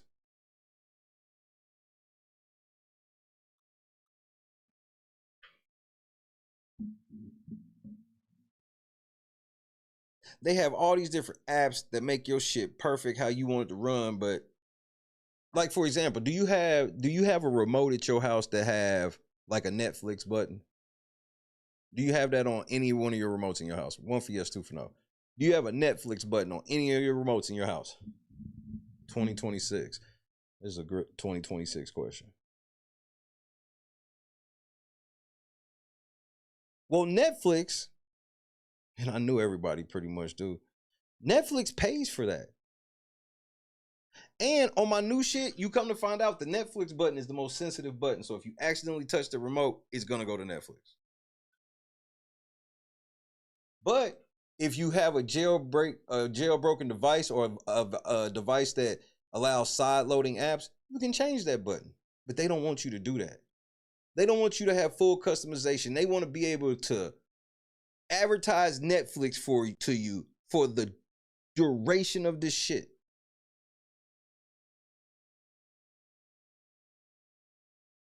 It's fucking crazy. It's just never ending. They don't want you to ever like own like anything anymore. Video games are more expensive than ever and you don't even own them. Like literally, I can go grab Mike Tyson's Punch-Out Nintendo cartridge, pop it in a Nintendo, and it will come on and be the full game as the day it came out.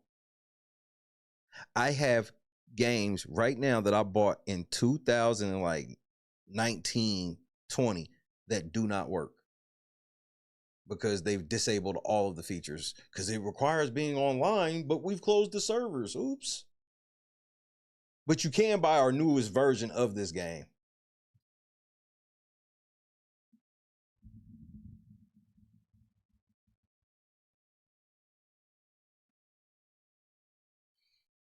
So the trick now to try to evade some of this capitalist shit is whenever you getting ready to buy something, just take the time to read. It may not always be able to apply. Sometimes you might just have to, for your needs, you might just have to break down to one of the big, whatever it is you're buying. But like example, you want to look at, you think about getting a new phone, don't get no Samsung, don't get no Google, don't get no Apple. Search for other brands and look at actual specs. Yeah, I'm so on retro gaming now. I just like, cause I'm like, I pay you $70 for this game. Then everything's locked behind a paywall. You want to know what the paywall for unlocking stuff in the game was back in the day? $4. It could cost you up to $4 a month. You get a Game Pro or an electronic gaming monthly and it would give you the codes. Then when the Game Genie came out, that bitch was $20.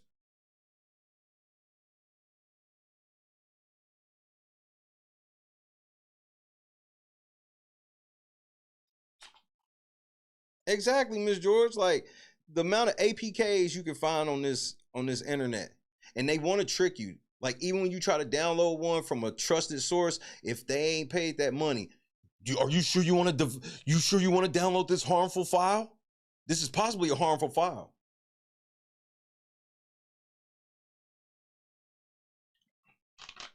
Meanwhile, they can't ever keep none of the real harmful files off your phone, off your computers. It's time to start moving away from these brands. I've been away from 2K for some years. I miss playing basketball games. I'll play my old 2K games. And, you know, I miss playing football games. But I got to get back on football this past, some game came out on the PC. That was pretty fun. So we've gotten too comfortable and they've gotten comfortable. And y'all, like, Amazon. A lot of y'all, bro, just type in gadgets. You'll see all this type of shit, technology and shit that you didn't even know was accessible. But since none of the big companies that we trust have bought into these items and shit yet, then it's like they don't exist. All types of inventions and shit. Like I showed y'all, this motherfucking box I got right here. It is a lighted box that goes, that I can sit the cards in and take a picture and it looks like it's in an all-white room. This motherfucker was $20. You can change the color background and the lights, all this stuff. It's like, but since I didn't even know this technology existed. I found out on somebody's YouTube video on the Humble talked about it. I was like, what? Look this shit up, $20. I was like, this is the greatest $20 I ever spent. But because none of the big companies have paid to put their name on it and put it in Best Buy or in Walmart, then it's like the technology don't exist. It's crazy how shit is now. Things have changed, arguably for the worse, for a variety of reasons. And one result of this is that someone like Tyler Perry now stands as one of the most powerful figures in media due to his amassed resources, dedicated fan base, and the fact that he is... Oh, that was the other thing. That was... You know how many times I told a motherfucker big. You know how many times I told somebody, they'd be like, how'd you learn that code? I'd be like, it was in the instruction manual. Nigga, damn, I ain't even read the instructions. You know, motherfucker just bust that box open, grab the cartridge and go. Nah, I would actually read the instructions so I can know how to play, nigga. Everybody be like, nigga, where'd you learn so-and-so move? Nigga, it was in the instructions. Yeah, I got a ton of games, Linux. I got all the arcade games, everything. Like, that's pretty much how I roll now. The only modern game I got is like Grand Theft Auto, but the only reason why is I bought that shit 5 years after it came out, and I've had it for years after that. I bought it for $30 when I bought it. I was in Indianapolis when when did I buy this? Like 2016? Game Informer, Electronic Gaming Monthly, Gamer Pro. I remember vividly being in the grocery store, like a Meijer or something, and like I remember I was shit. I'd be with my grandparents or something, be like, let me go to over there right quick. If I couldn't get them to buy me the shit, nigga, I would go over there, and this is before cell phones. Go over there, open the page up, look for the code, try to remember that motherfucker, go home and do it. Still highly independent from the machine and all the flaws within it. You may look at this as an unfair or maybe inaccurate position to put him in, but no black person has had more capacity to represent the interests of black people in the world of media than Tyler Perry, because of everything I spoke of in the previous section. And it's been like that for the better part of like 20 years. However, in those 20 years... Lydia.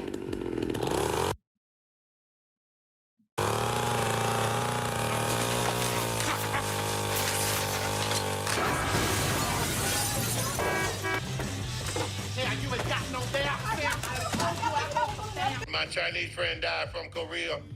They put him in a box and put him some rice in it and sent him down the Vietnam River. That was when I was in the war in Iraq.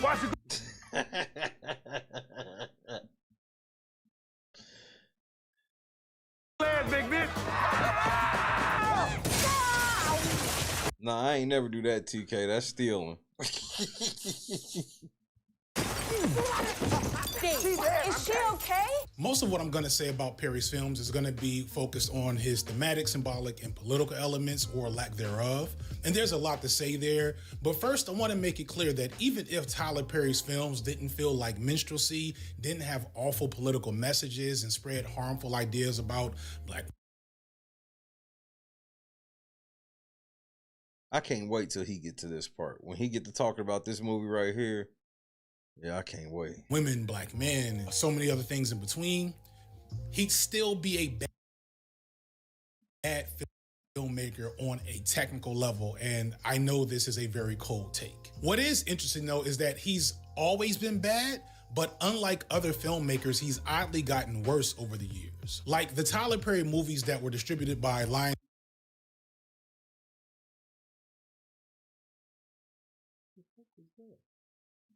in the mid-2000s and the 2010s are really much better, at least on a technical level, than the slop he's been putting out directly through streaming since around 2015. It's like a unique form of enshittification. If you're not aware, enshittification is a term usually used to talk about social media apps in the tech space, where an app starts out cool. E-shittification. Do you know what that means? 1 for yes, 2 for no.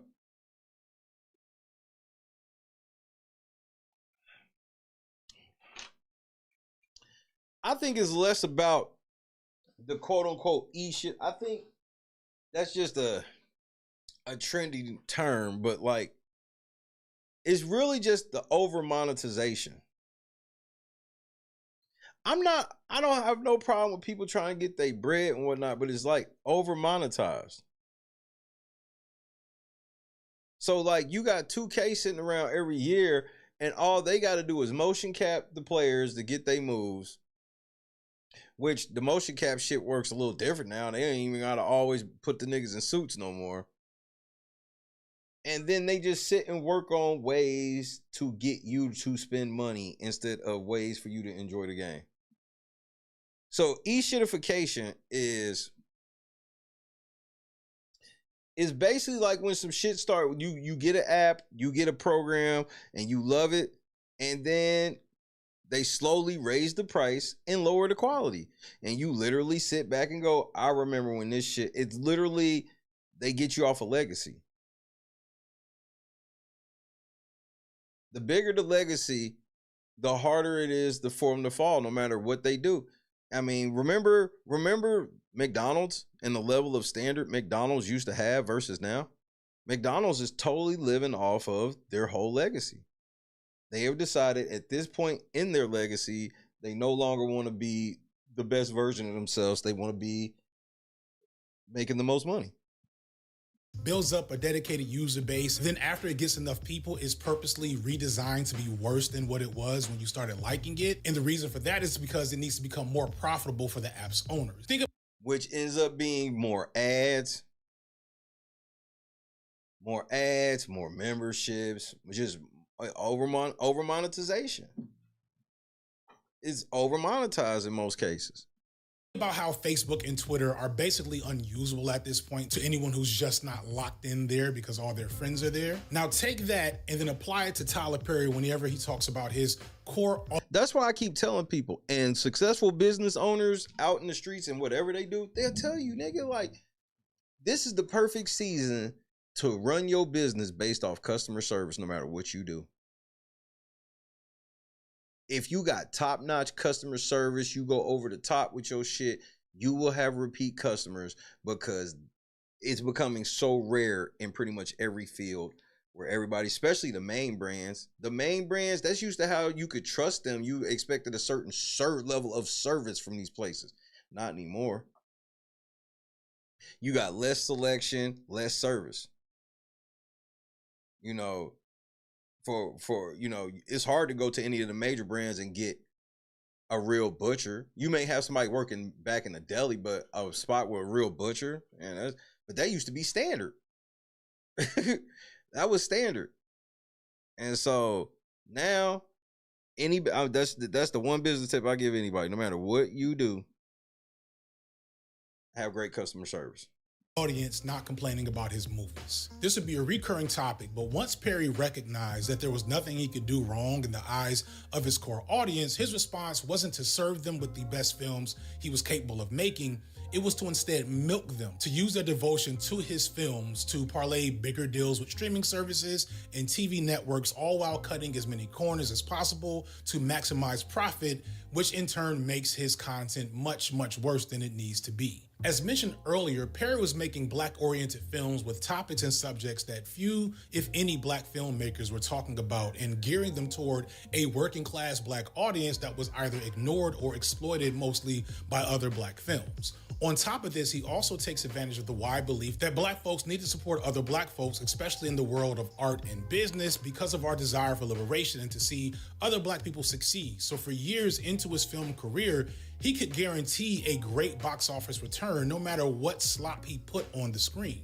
And that's still the case today. In fact, it's probably worse. Wider Black audiences suffered through his earlier work because he wanted to support a Black creator making Black stories, and our repayment has been for Perry to give less and less effort over time.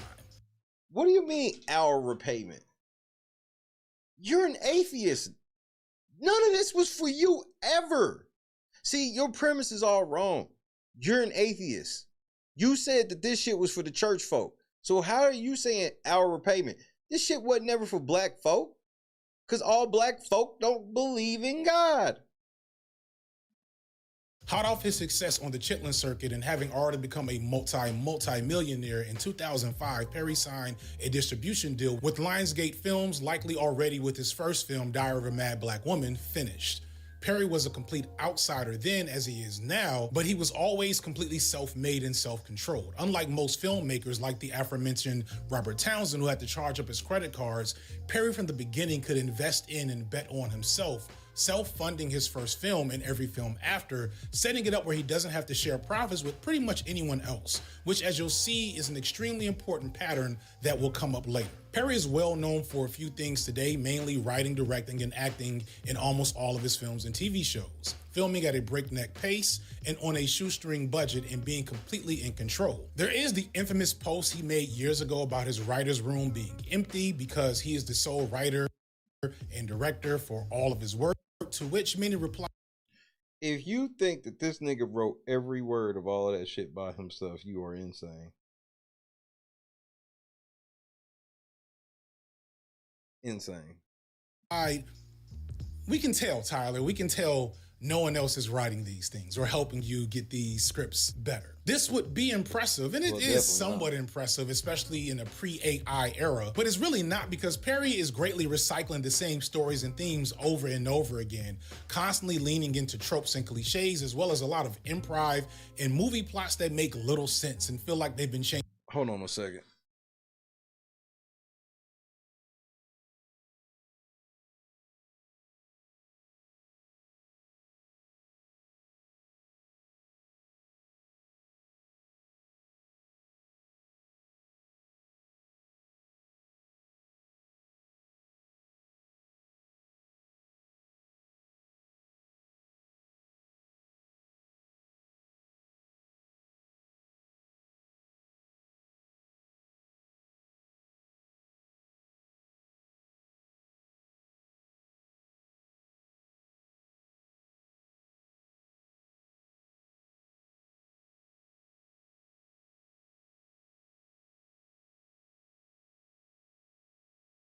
All right, I'm back. And they're just screaming his head off. He's on the fly. Tyler Perry movies are infamous for having bad acting, bad cinematography, nonsensical stories, and of course, the bad wigs. And he's all but said himself that this is a result of his filming schedule being more important to him than the actual quality of the films themselves. Right, he's a volume shooter. This is like all the American Pie spinoffs, the National Lampoon spinoffs. Like, Tyler Perry's a volume shooter. He's been one for a while. I'd love to know, how do you go into sculpting the look of these characters? We had a knockdown, drag-out argument about the wigs in one of the scenes. No, it's in one of the scenes, it was very, very emotional for her. I am always asking for things I feel I need as a character. Bitch, why are you asking for things you need instead of asking for things you want? As a woman and a woman of color, our hair is part of the journey. So it is very, very important. And for some people, it's hard to stress that is that important. No, I think hair is very, very important. But figure that shit out before we get on camera is my whole thing. So long as y'all figured it out before it's time to shoot, I'm good. I don't have time to wait 5 hours and spend $10 million while you trying to figure out which curl is better for you. Which wig did you? Yeah. I see you, sis. I see you. In more, he right. In that, if that's what happened, which she didn't deny, he right. For typical film productions, there's the studio and the filmmaker working together but in separate spaces. The studio, which includes various producers, dictates budgets and makes hard decisions on what creative elements to a film will have to change based on those budgets. And then the filmmaker's role is to realize their creative vision under those constraints. Sometimes a filmmaker will have a ton of freedom for what they want to do, which can result in something like Sinners or something maybe less good but still unique like Sucker Punch. Sometimes a film's constraints creates more innovation and better ideas, such as in the original Star Wars trilogy. In a perfect world, the artist would have less restraints, but as I said in my last video, Hollywood is an industry, not an art collective, so it exists to make money. However, one would think with his level of control and alleged creative drive, Perry would be more lenient on himself to make sure he's making films that fit his creative vision. But it's pretty clear from the quality of most of his films that Perry is much more of a producer and studio owner than filmmaker. He puts self-imposed restrictions on his filming process and they come out poor, not because Perry can't do better. In fact, he's proven that he can be a competent filmmaker when he wants, but it's because he is more. When you say he's a competent filmmaker when he wants,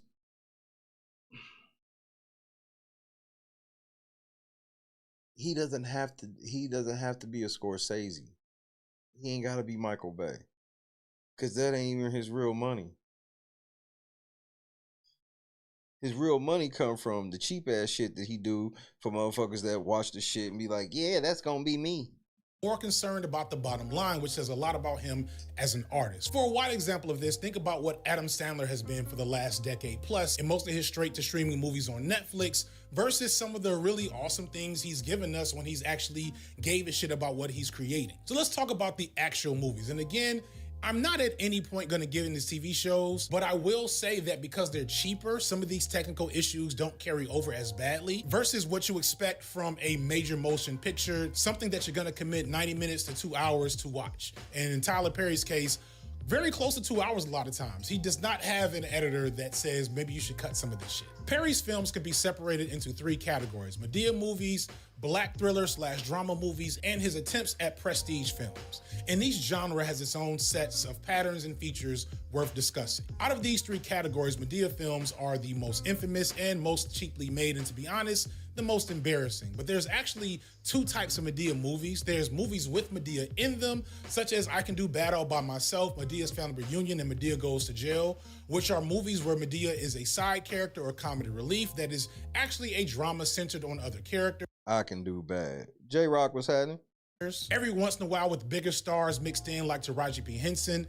And then there's Madea movies, which are movies starring Perry as Madea, as well as 2 other characters, Medea's brother Joe and Joe's son Brian, as the focus of the films, such as in Medea's Halloween and Medea's Christmas, and almost anything starting with Madea as the film title. This distinction is important because it marks a difference in Perry's philosophy on making his films. The earliest Madea movies released by Lionsgate in theaters are much, much better than the later movies released mostly straight to streaming like Medea's Homecoming and Medea's Destination Wedding, both of which are some of the laziest, cheapest efforts that Perry has ever put to film. Right, because it's all about just the characters doing it. Those movies are like Medea's are actually like TV shows. It's like a sitcom. So instead of it being like the Madea show, it'd be like if Urkel just put out there's a bunch of 2-hour movies about Urkel. Like, kind of like, what's that nigga's name? Is his name Ernest? Like, Ernest plays basketball, Ernest goes to jail. Like, that's all Madea is like like that type of situation. Like, take this scene from a That's why none of this shit is to be taken seriously.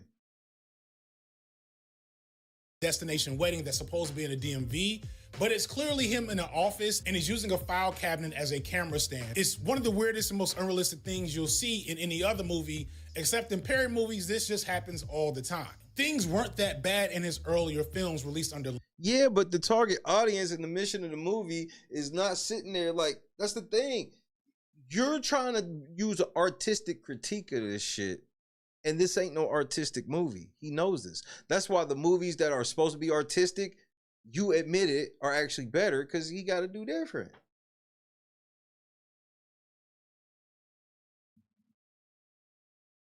Lionsgate, and that's because... Bro, my grandfather loved Meet the Browns. R.I.P. Pops. Man, Pops loved Meet the Browns.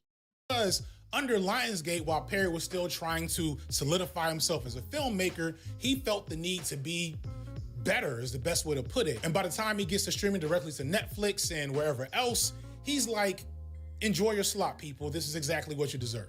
Madea films all exist in the same universe with several long-standing characters and storylines, such as Brian and his family drama with his ex-wife, who's went from struggling with addiction to being married and then divorcing a millionaire. Madea has a variety of elderly and not so elderly side characters to do slapstick with, such as Medea's ex, Mr. Brown, whom she had her daughter with until it's revealed later that the daughter is not Mr. Brown's child. I think Madea... And why would you say hung like that? Like, nigga, that's... He doesn't realize the audience.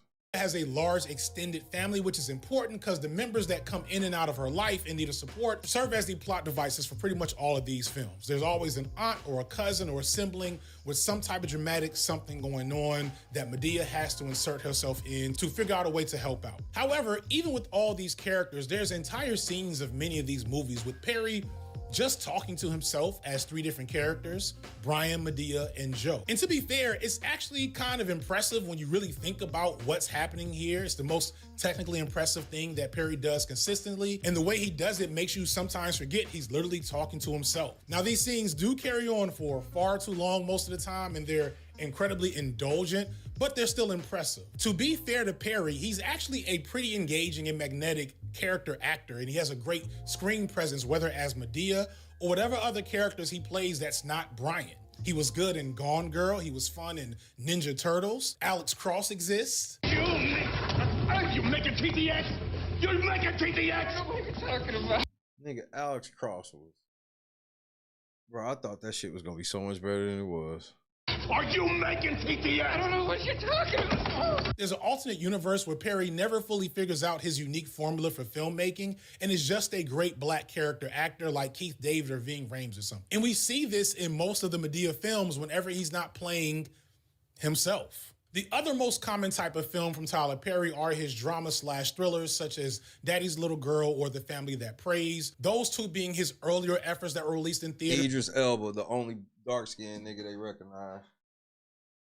And then when he got to streaming, he had more thrillers like Mea Culpa and A Fall from Grace. None of these are good, but they are more competent and effortful than his Madea. I don't think I've seen Mea Culpa in A Fall from Grace. Movies overall. With Daddy's Little Girls and The Family That Prays specifically, these seem to have been the efforts for Perry to really have crossover traditional success.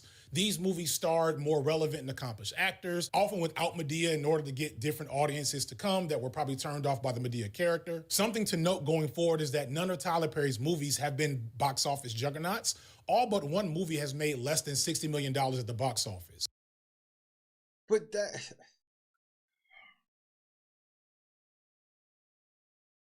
He is not Scorsese. He is not Spielberg. And he doesn't represent himself as such. He is a volume shooter. And he's volume shooting at... Look, you gotta be honest, bro. Look at this. Turning 20 million to 50 million, 20 million to 40, 23 to 51, 20-something to 51, 25 to 65. 41 to 90.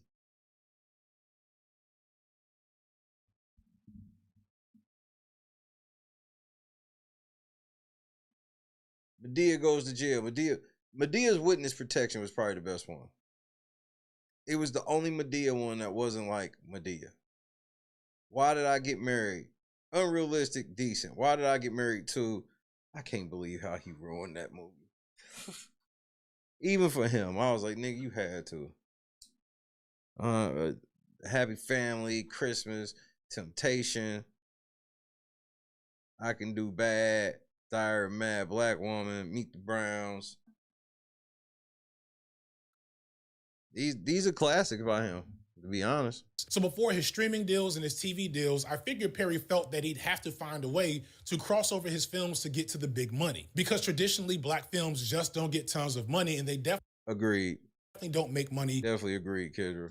Overseas. An all-black audience just doesn't have the same level of value as a much larger white audience or an international audience, all of which are not interested in anything having to do with Madea. So many of his early dramas tried to tap in with that hood drama or prestige drama bag.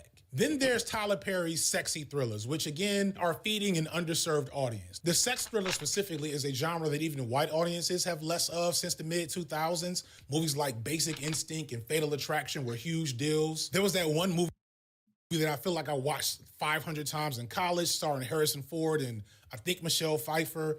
I don't remember what it is, but if you're What Lies Beneath? my age, you know that was the dorm room flick to put on. And I ain't never heard no grown man sitting around watching What Lies Beneath repeatedly. Have you ever heard of this? And you gotta be at least over 35. One for yes, two for no. You ever heard of a grown man sitting around college age just watching What Lies Beneath? I'm so serious. Yeah, I mean, if so, I guess so. we had black versions like Twa or Devil in the Blue Dress. Twa was good. I still don't know how to pronounce Twa. People that have been with me since the very beginning get that joke. If you haven't, you never will, because that video no longer exists. So this whole genre of film is basically out of theaters and only on streaming This fake ass Ray Allen looking nigga. services, and Perry has cornered the market in the black version of it. Paradoxically, while his non-Madea movies are less embarrassing to like watch and better made overall, they end up being worse because it's clear that he's trying at times and the failure is more glaring in that regard. The Madea movies are filmed basically like plays half the time. And have you ever seen a Tyler Perry play, either in person or on video? One for yes, two for no. I want to know if it's more than me and number 5.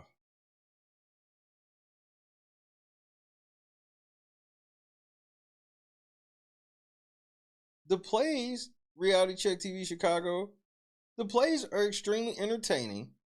They weren't always, the stories weren't always written together because it's just a play, and it's all about like the moral of the story, which in most cases is give your life back to God, get in the church, everything will be okay type of situation. That's why people don't really, when people see his movies, they're like, man, this is just a poorly written fucking movie. It's like, but his audience like it. And it's because all he's done is take his plays and he's turned his plays to life, which any low quality movie, the lowest quality movie is still more production than a play. And that's kind of like what he did. So that's why like some of the conversations kind of run on, because if you've ever seen a play, that should have happened. A couple people out on the stage and run on. They got one thing, people go upstairs, the kitchen right next to it is just a situation right there. Cleve, what's happening? I would often give them a pass because while a lot of the stuff is bad in them, it's very clear that he's just following a formula and giving the people exactly what they want. You know, you can't complain too much about that. But in these other movies that were supposed to be taken seriously, that are supposed to be for more people, for example, Why Did I Get Married? That's probably the last Tyler Perry movie I saw of my own volition, and it's where I realized just how bad he was as a filmmaker. In this film, on so many occasions, especially at the beginning.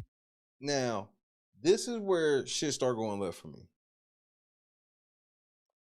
Because I had a lot of problems with Why Did I Get Married? Even though I could watch that movie. I can watch it right now. Because it makes me laugh. It's a very hilarious movie to me because I'm like, this is not the Married Experience. Like, what the fuck are y'all on?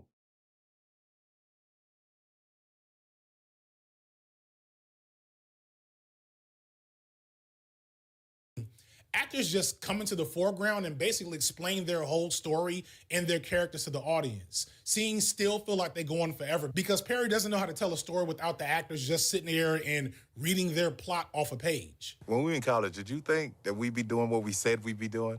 I mean, look at me, pediatrician, doing well, private practice. Diane's top litigator at her firm. You, top architect. Trisha's a best-selling author, man. I'm...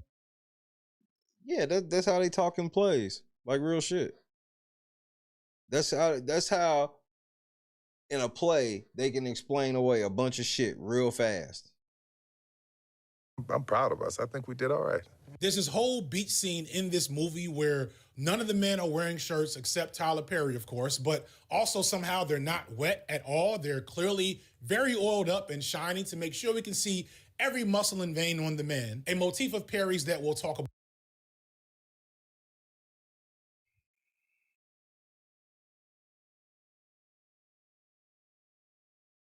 I would have been swallowed up. Have you ever been swallowed up? Have you gone through a time of swallowing? About later. And they just explain the plot and backstory of as many characters as possible for a good 10 minutes before the movie actually starts. And it's really amateur storytelling, and it's something Perry does all the time in all of his films. And these are the films that seem like they have more effort, but they end up showing his artistic limitations. Then finally you have his prestige films, of which I'd say there are only 4. These films only seem to happen every blue moon. Straw. Often, I'd say when Perry is working with material that's not his, or Don, what up? The movie is being produced by someone else where he doesn't have to foot the bill. When Perry's working outside of his personal brand, it's like he feels the need to show he has the ability to be much more competent, which is a damning indictment for all the things I've already said. His first truly out-of-character effort for Color Girls is bad on a lot of levels, especially. Did you like Color Girls? Boston, what's happening? Especially in terms of how he mutilates the original messaging of the story, not to mention the fact that he essentially forced out the original intended director and writer of the film in Giza Stewart in order to take full control of it and, of course, take all the profit. But it is a much more competent film for him. And there's moments of genuine creative brilliance, like the back alley abortion. I don't think I have either, J-Rock. Scene with Macy Gray. Then there's the 688 starring Kerry Washington, which was done in conjunction with Mandalay Films. Like, I know I haven't seen that. Like, I was long done. Like hearing Tyler Perry's name is a guarantee I won't see it at this point. So this is a serious movie, and there's nothing really especially bad about it. It's competent but unremarkable, although there are some elements in it that reflect other problems we'll get to later. There's also The Jazzman's Blues, which is a film that's actually just good. It's just a good movie, and it's something he did all on his own under his production company for Netflix. The weird thing here is I had never heard of this movie. He didn't do anything to promote this movie. I've never heard anyone talk about this movie. It's like he wanted to hide it in order to hide evidence of him being a confident filmmaker, lest his audience might expect that from him all the time. And then I will also put Straw here, one of his most recent films, even though it was clearly made relatively cheaply because it was all filmed basically in one spot, and I think in like a week. But the acting is much better, and the premise, while extremely heavy-handed, is a really, really good idea for a story. These stories about someone being driven to the edge by extreme circumstances, they've been done to death, mostly with white men in films like Falling Down or It's Not Breakfast Time. Arlington Road. Denzel even got a version of it in John Q. But we've never seen a black woman centered in such a story. And I think that's an excellent idea to explore overall. Because if anyone has a reason to snap, it's probably black women. No, we not doing that, bro.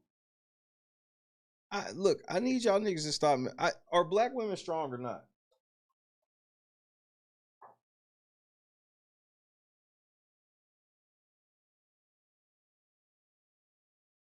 Like, you be making them sound weak. Like, oh man, they got every reason to snap, bro. They ain't got no more reason to snap than every other person. Especially this one, who's having the most Tyler Perry Black Woman Day possible in all of the history of bad days. And don't get me wrong, a lot of parts of this annoy me, but it's again a pretty competent, well-made film. I even didn't predict the twist this time around. Then again, I don't know if you could ever predict Tyler Perry's twists because they make absolutely no sense. These movies have no awful wigs, competent lighting, less improv. They're just decent movies. But the fact that they're so rare says a lot. It says that Tyler Perry is not about the art, he's about the money. He's a producer more than a writer or director. He's a billionaire. Of course he's about the fucking money, goofy. Come on, man.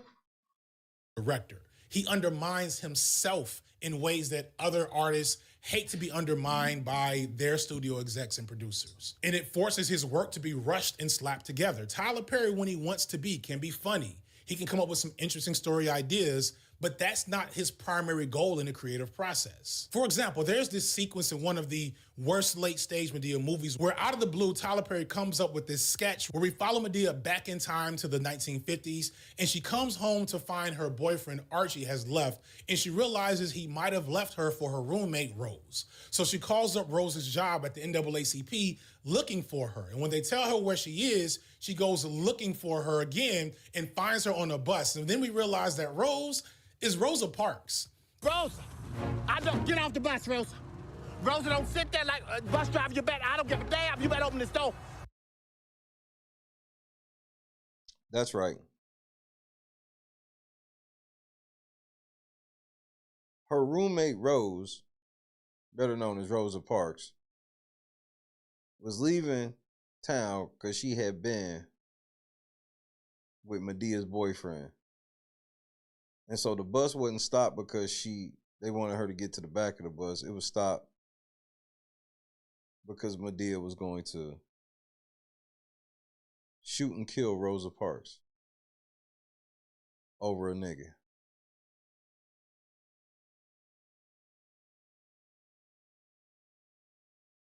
Get off the bus, Rosa.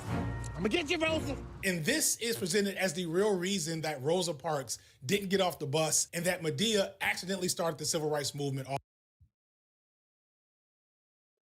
The shit funny as fuck, right? But here's the thing though. You can't have me take you serious as like this black entity because I thought to y'all somebody like Rosa Parks was sacred. You gonna do this type of shit to her? And it's already been done by the Boondocks. So you literally stole a Boondocks joke and twisted it, put your own twist on it. All by herself. Now, you might find that offensive, and you probably should, but I laughed my ass off here because it's so bizarre and creative that I couldn't help but laugh. And I'm thinking to myself, if you could come up with this, where is this? Why are we doing pee and poop jokes for half the movie half the time in these Madea movies? Perry has ideas when they're there, but he doesn't care. He wants cheap. He wants quick. He wants the widest possible profit margin, so he will put out projects far less than what he's capable of putting out because he knows he's the only one with the product and his audience will watch it regardless. Thus, because of his need to make things cheap and easy, actors and staff are not having fun on set. This is a well-known thing amongst the acting in Hollywood spaces I'll get to later. They also don't get enough time to prepare, so they have to like change different emotional valences all through these long filming days, which is why the acting always seems so bad in his movies. He's also often only taking 2 or 3 takes of a scene and then moving on without proper coverage, leaning on improvisation and last-minute rewrites and editing to make the story come together to make some semblance of sense. And sometimes even that still doesn't work. For example, in the aforementioned Medea's Homecoming, the story first revolves around one of the characters' sons coming home for his college graduation. Okay. With a big secret to reveal. He's gay. Oh, nigga, you gay. Initially, this actually is a big deal for Tyler Perry. Despite rumors about Perry's personal life, which we will get into, Perry's films have not been very kind to queer people due to the focus on black church sensibilities. So this is a welcome development to have a film that takes a moment to engage with the experiences of gay men and the types of communities that Madea movies are a part of. But I feel like maybe Perry got cold feet half the way through. As the story unfolds, initially the audience is led to believe that this character is coming home with his gay partner. Oh, nigga, you gay.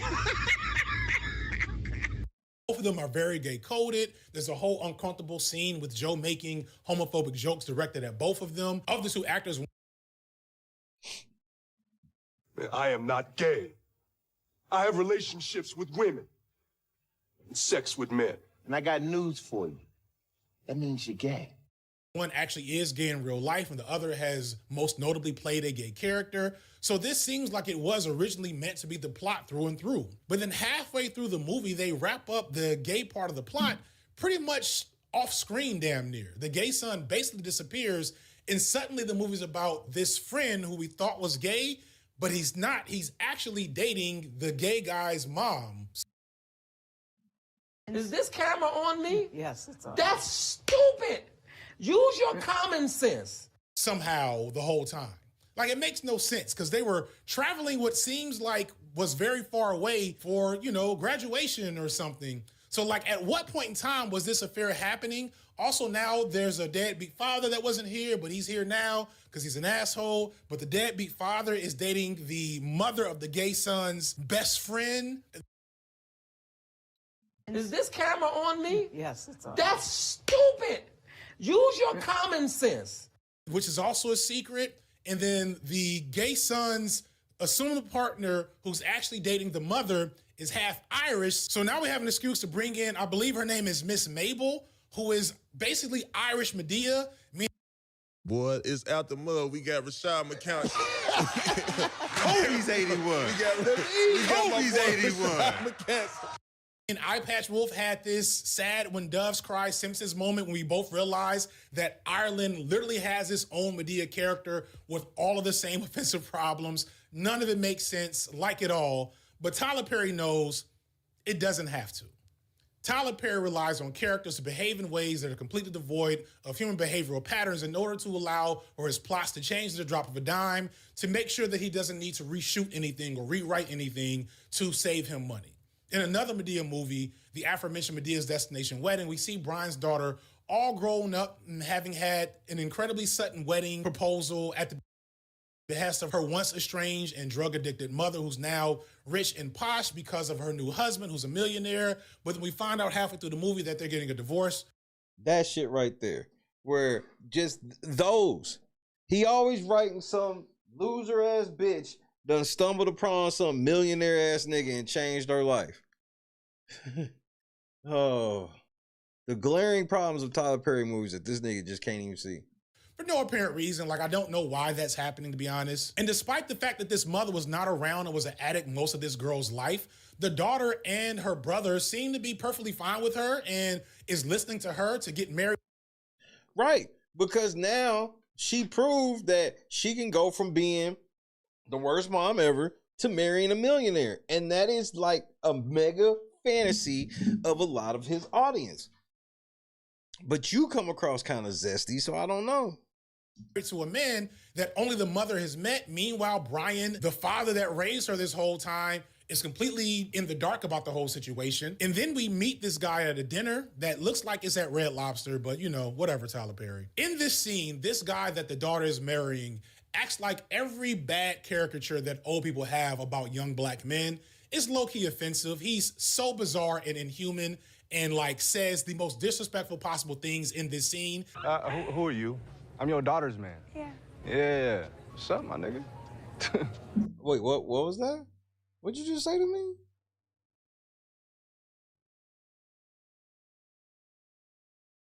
Who? What is happening right now? Yeah, that's because I wanted to be sure. I'm sorry, be sure about what? Did you want to still date him? What? Shit, more than that, I'll be hitting that. Oh. Okay, stop. I know you fucking lying.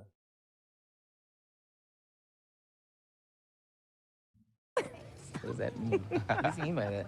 But nobody seems to realize that except for Brian. So, you know, we just have inhuman, non-real characters this entire time. But 45 minutes later, he's basically a whole different character. He's with this woman we haven't seen yet, also in the Bahamas. I'm pretty sure this is just an excuse for Tyler Perry to take his friends on vacation, but whatever. This other woman here... I thought he was a cheap-ass nigga. in the Bahamas with them is assumed to be and kind of presented as a side chick. And like all the characters come together and they have this whole conversation where he's accused of cheating and seemingly the wedding is called off and the daughter's there and she storms off. This is the big, like, almost falling apart moment. And this new female character doesn't say shit this entire scene. She just looks around and mugs at the camera. I am positive she did not know what character she was playing for this scene, but 2 scenes later, she shows up again, and she's actually this guy's mother who wasn't invited to the wedding. Why didn't she say this in this moment 10 minutes earlier when it mattered the most and could have fixed all Chadrick, the problems? Because Tyler Perry doesn't know how to write a fucking plot. That's why. And then all of a sudden, the boyfriend talks like a normal guy, and him and Brian piece it up so a wedding can happen, and it's really bad and really dumb. And it sounds like every other Tyler Perry movie. It's just your typical hood movie. Tyler Perry make mainstream hood movies. I feel really sad for the thing I'm about to say next. I don't know if there's any way to get around saying that Tyler Perry's core audience is simply not an audience with developed taste for quality in media. Agreed. To put it as nicely as I possibly can. I would love to not come off snobbish or to offend anyone, to not fall into the trap of being someone who points at something that brings others joy and looks down on them for it, because who am I to do such a thing? I still like professional wrestling. I don't watch as much as I used to, but I still love it. And professional wrestling is very fucking stupid. But professional wrestling is not real in the sense that Tyler Perry, his stories are allegedly relatable to life. Nobody relates life to wrestling. In fact, I have trash taste in so many ways, but I balance that out with other things in my media diet, and I don't know if that's happening with Perry. But what I will say is that this is not unique to Perry's audience. Trash rules in this country at this point. Remember the Blue Collar Comedy Tour? That was a huge thing in this country. Joe Rogan is still one of the top figures in all of white media right now. The Hawk Tour girl went from being a meme to a multi-millionaire. No, she didn't. She is not no multi-millionaire, bro. What are you talking about? Because she said, Hawk Tour, spit on that thing. The real question is, who's Jesus? That's the real one. And one of the weirder ones that people think this is a stupid take, but I don't care. Jesus was born out of a virgin mother. What's more virgin than a computer? Boy, it's out the mud. We got Rashad McCown. Kobe's 81. Kobe's 81.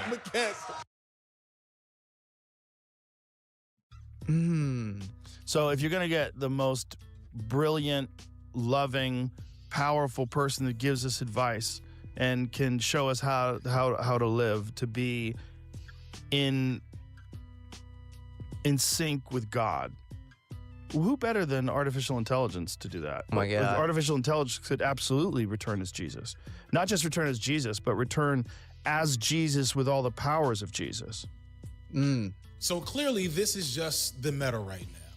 So there's a lot that could be said about what I would say is a purposeful degradation of media taste in our modern capitalist systems, media production apparatus. When people aren't given variety in their media diet or challenged with different things, they will develop shitty tastes. For an extended metaphor here, I was a latchkey kid growing up. And I would get home and get in the house and I would be by myself, and sometimes I'll be hungry. And so my mother kept... Bro, I don't care about your after school diet, my nigga. If I managed to bring up Drake, I'm sorry, but like that nigga was the top rapper in the world for like a decade and a half. Tyler Perry. I think this is basically what Tyler Perry's core fans are dealing with. They aren't uniquely dumb or bad. They're on par with most Americans when it comes to entertainment, because American entertainment is purposely made to be cheap and low quality for the sake of profit. So in at this point, yes.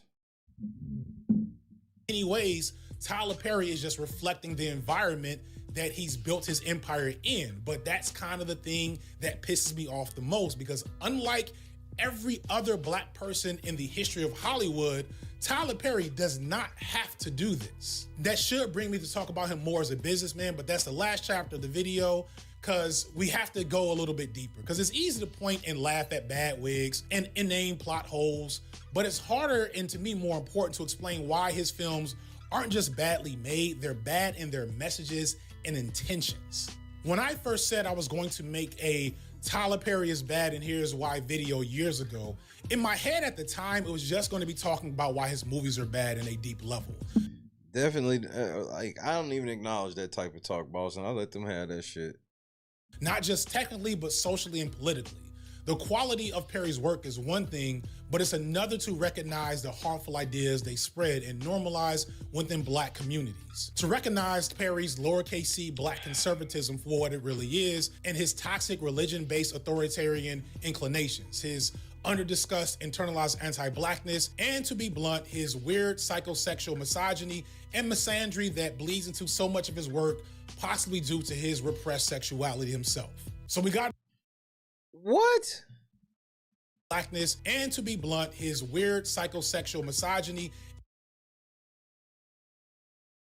and misandry that bleeds into so much of his work, possibly due to his repressed sexuality himself. So we got to do all of that before I ever start to like pocket watch exactly how this man became a billionaire. If you're watching this on YouTube, it's likely you've already encountered a dozen ad breaks by now. There's also a strong chance no, not me. That there's been a lot of censorship and different clips in the video being edited in weird ways, considering that Perry is known to be highly petty about criticism, which we'll get to again later. And although this should be completely legal, I doubt I'll be able to get through all of these clips without heavy censorship. I want to again take the moment to let you know that if you want to see this video in its original form and without all these ad breaks, you can click on the link in the description to sign up for my streaming service, Nebula. I'm good. I won't go into the full details now since this is the section everyone's been waiting for. But if you have $3 a month and want this and a ton of other videos, go ahead and click that link. No. That said, the best way to organize the topic of actually talking about the content of his movies is probably a good old-fashioned listicle, since this is maybe the possible last video I ever get to upload.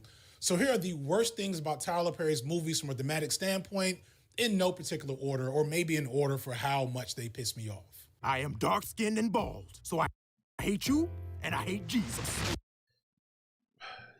He pretty much. Let's start with Tyler Perry's colorism. One thing Tyler Perry made embarrassingly clear in his early work was that he was blatantly colorist. No. See, that's the misconception you have. Maybe Tyler Perry is, but his audience is colorist. His audience is colorist. Women of color are extremely colorist in general. That's why he does these things. Because the type of women of that culture that are colorist like these type of situations. You gotta pay attention to your surroundings, kid. Changing his ways after years of criticism. We usually focus conversations around colorism on black women, and for understandable reasons, right? But Perry is actually guilty of his colorism with men, especially in his earlier films. Aside from Idris Elba and Daddy's Little Girls, Perry almost always found a darker-skinned male actor to play a villain and a lighter-skinned male actor to play a hero. And although Daddy's Little Girls does break this trope a bit with the men, it actually still reverses it with the women, because Tasha Smith is the villain and Gabrielle Union is the heroine in that movie. We see it in Diary of a Mad Black Woman with Steve Harris and Samara Moore, then again in Medea's Family Reunion with Blair Underwood and Boris Kodjoe, then again in Why Did I Get Married 1 with Richard Jones and Lamar Rucker, then again in Meet the Browns with Philip Edward Van Leer and Rick Fox, and then again in I Can Do Bad All By Myself, and this time it's actually a light. Why do you think he kept doing it? Because that's what them girls wanted to see, bro. Lighter-skinned black actor in Blair White, but he's going up against a Latino actor in Adam Rodriguez, so there you go. For almost all of his early films, Tyler Perry repeated this trope to the point where it's one of the most widely known aspects of his films that people tend to make fun of. Now, with black women, Perry has been less overt in his colorism, but it's still there. Perry tends to cast darker-skinned black women in leading roles, which is nice, especially at a time when darker-skinned black women were and are being erased from prominent media. But so colorism's okay as long as he's using the right color. Got it. this also means we get constant images of these darker-skinned black women in dire struggle situations, being beaten, stalked, assaulted, or in So we need to see light-skinned bitches beat up more. Got it. some other form of duress. And conversely, there are examples of lighter skinned women in his films clearly being played to be more feminine and damsels in I know you fucking lying. distress in need of rescuing. So it's all there and it's all a mess. And it's not incidental.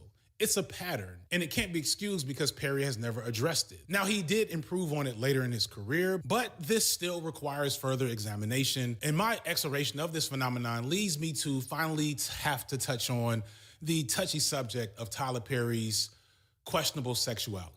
I'm going to try to not be lurid or gross about it, but it really can't be avoided if I'm going to honestly analyze and discuss Tyler Perry and his various issues as a filmmaker and his position in our social world as black people. And Perry has never publicly stated, I want to be clear about this for legal reasons, that he is gay or bi or that he has had sex with men. There is a level of transgression I'm participating in by speaking of him in this regard, but it's just kind of a line I'm gonna have to cross because you can't engage with a lot of Tyler Perry's issues without engaging with him as possibly a closeted gay man. And if Tyler Perry were gay, but yes, you can. I can address all my issues with his movies without ever bringing up his sexuality. See, that's just a cop-out that you're using so you could talk about his sexuality, but be like, I ain't had no choice. If I ain't have to, I wouldn't. Well, nigga, you don't have to. but in the closet, you would really understand it because of the fact that the black church has been his core audience this entire time. And the black church has a paradoxical don't ask, don't tell type relationship with gay people, especially gay men, who are very prominent in the black church. As I stated, when you say the black church, because I know you're an atheist, when you say the black church, what is the black church? Because black people attend tons of different churches.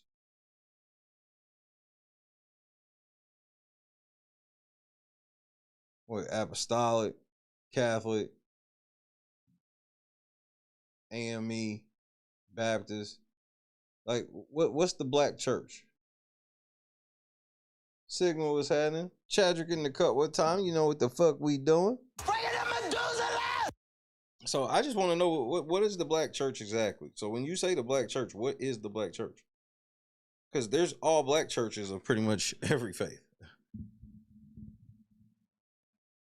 Earlier in the video, the black church is paradoxically a institution driven by black women, but still ran by black men. Scot-free. And very much encompassed in a patriarchal framework of how things should be. And because it's so black woman focused, it also attracts a lot of gay black men, as there's just synergy there. That's where so much of black femininity, whether it be exhibited by a man or a woman, gets its image and aesthetic from. Another thing that black people have pulled out of the church is music. The black church has been an unofficial conservatory for black musicians for the last 75 years, probably only really going away in the last 20 years. Mind you, R&B has also disappeared in the last 20 years. That's not an accident. So much black music has roots in the church because of the fact that that's where instruments were, that's where instructors were, that's where people regularly got to practice that craft. And everyone from Whitney Houston to D'Angelo and so many others got their start in music out of the black church. And for whatever reason, that a certain again,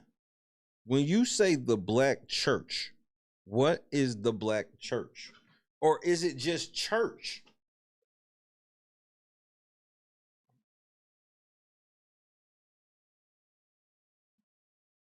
certain point, it became common. I mean, we could think he means that. I kind of need to know so I can understand exactly where he's coming from. Because he needs to say that. He an atheist, so I'm not just giving him that pass.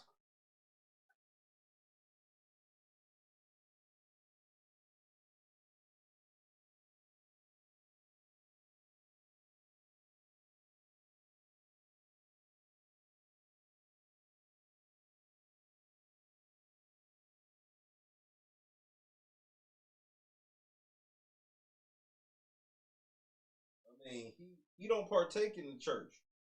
He's not a believer. So I can't just take his word for it like that. He got to explain it to me. And I don't think I'm being an asshole in asking that. You feel what I'm saying?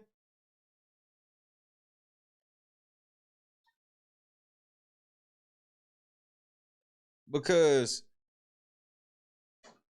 like I said, I've seen all black Baptist churches, all black apostolic, all black AME.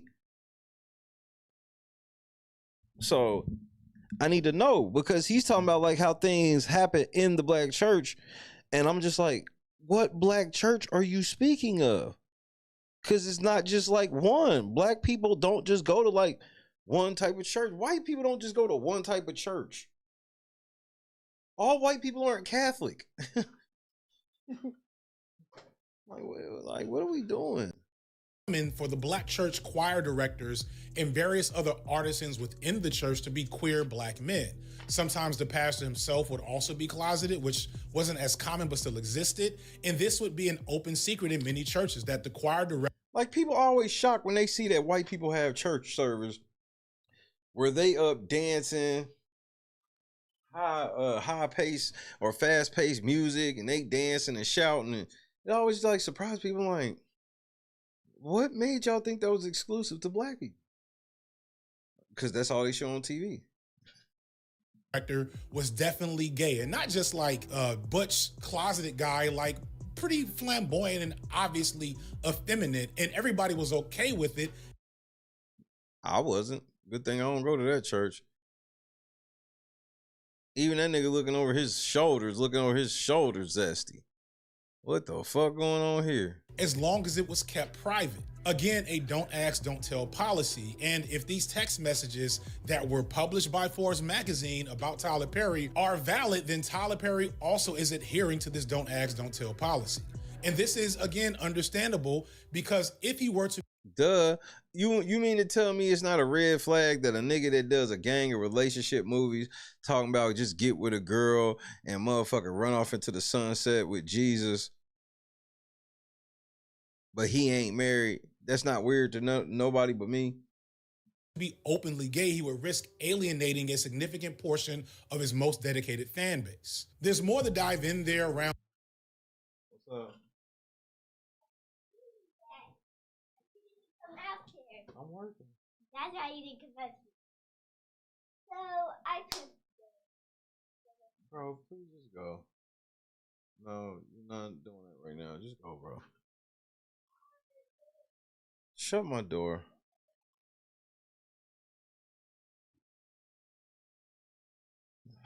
Queer black men's critical smoker experiences, but I don't have enough cachet to speak of it with confidence. Also, you can check out Urbi Revelist, Prince Shakur, Philosopher Noir, Over Me to get those stories. But I will present this one hot take hill that I may die on, we'll see, which is that historically, black gay men are colorist as hell.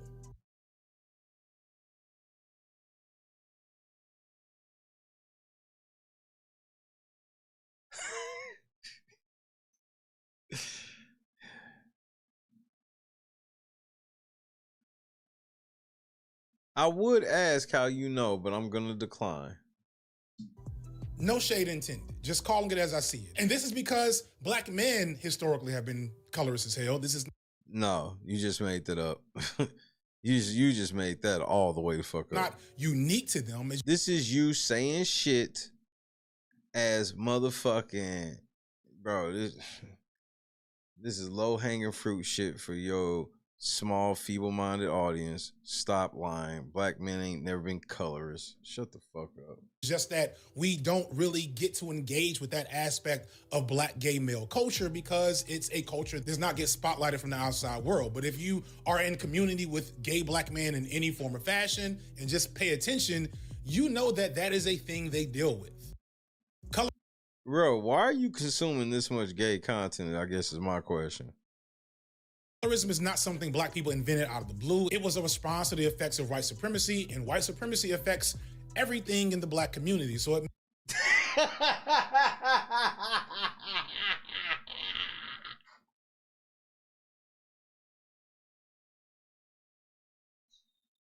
Y'all niggas, bro, I do not live under rule of the white man. No, white supremacy does not affect everything in the black community because it don't affect me. I'm dealing with corporations. I really ain't got time to be dealing with the white man.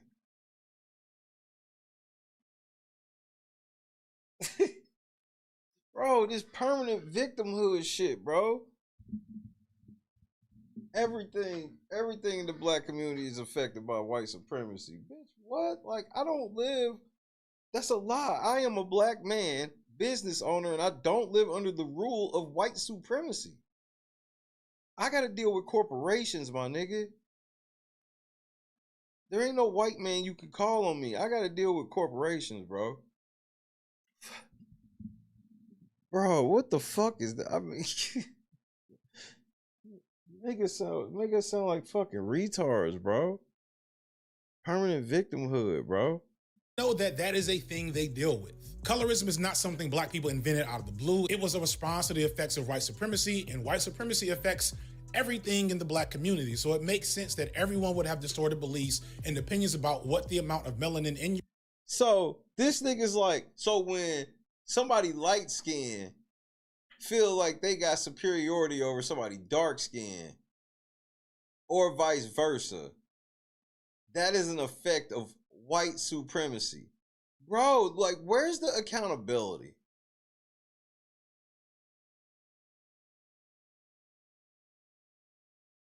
Most of these people that do this shit ain't never even around white people, so I'm confused. Your skin meant about you as a person and how you should be valued. And that's for all black people, straight, gay, male, female, and everything in between. I think one of the reasons why we had so many light-skinned men early in Tyler Perry's movies, and if you've seen many of his stage plays, that is a tradition that carried on from his stage plays, is because we're actually dealing with Tyler Perry giving us his ideal type. And if we venture to analyze the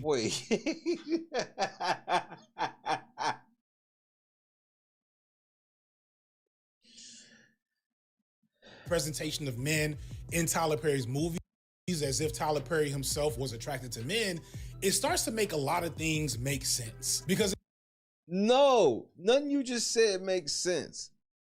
This shit where you're saying that all the dudes that were casted as the love or sex interest for women was really just Tyler Perry's type. Like, you gotta have proof, bro. You can't just, that's just wild. That's a wild accusation for something you want me to, in the midst of some shit you want me to take seriously. You want me to take your breakdown of this seriously, and that's a wild accusation to put in like something that's supposed to be a documentary type thing.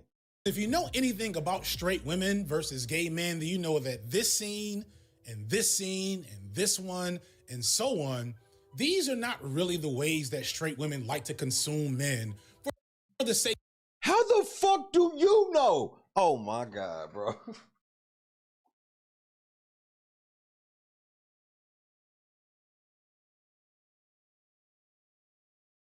I don't even think this nigga married or nothing. So I don't know how the fuck he has donned himself an expert to know that straight women don't find any of the men, even though straight women have always liked Michael Jai White,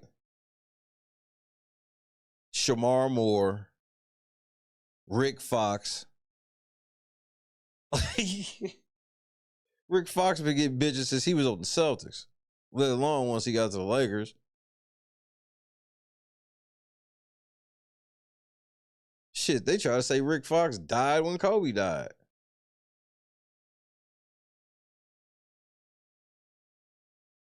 That's what I'm like. Oh boy, like it's several dudes where it's like, I hear you, but some of these dudes are certified that black women was fucking with them. Of thirsting over them. Compare Tyler Perry's tradition of oiled up beefcake muscle man to the way that, say, Kofi Sorobi is filmed in the movie Girls Trip, which is okay. You can say, okay, Kofi Sorobi or whatever, bro. Nigga, why are you playing Michael Jai White like he's just some lame ass nigga? Is also directed by a black man, but one who's more skilled at presenting a male image for the female gaze.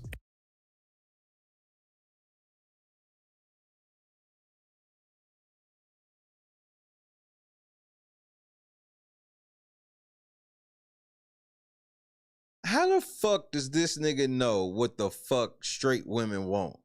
This nigga sitting here like, I know that Tyler Perry cast these men just for... The reason he knows that Tyler Perry's gay is because the men that Tyler Perry cast in his movie clearly are for Tyler Perry because they're clearly not for straight women. But then I see Michael Jai White and I'm like, well, bitches have always liked Michael Jai White. Like, what the fuck are you talking about?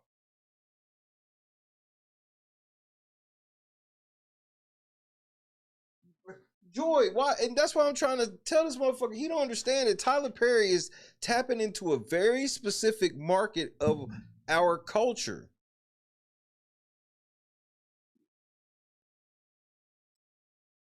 That colorist shit real. That's why he like, that's just like Tyler Perry. I was like, no, he's talking to it. He may be or he may not be. I don't know.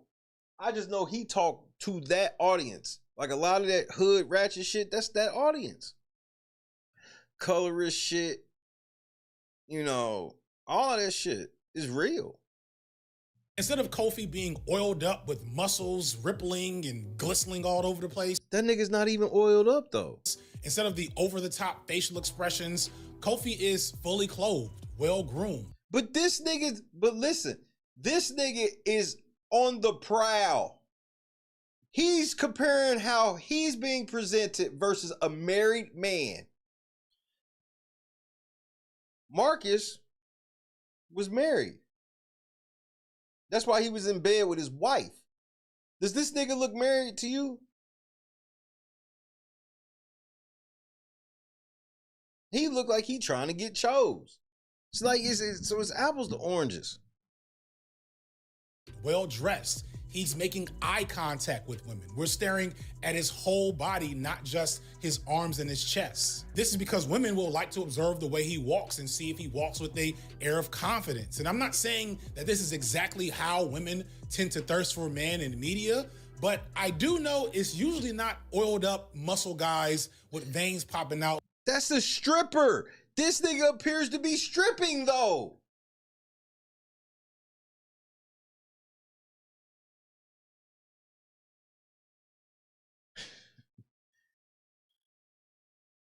Looking like they're coming straight out of a gay porn. You know, I remember when I sat down to write my first play. I asked Jesus, will you co-write with me? And he said yes. And I told Jesus, I want to write plays for women. What do women want to see? And Jesus said, sexy men. I talk about this in... But the women have been going to see his movies for years. If what you were saying is true, then the women wouldn't have went because they'd be like, Tyler Perry always got ugly men in his movies. And of all the complaints, that has never been one of them.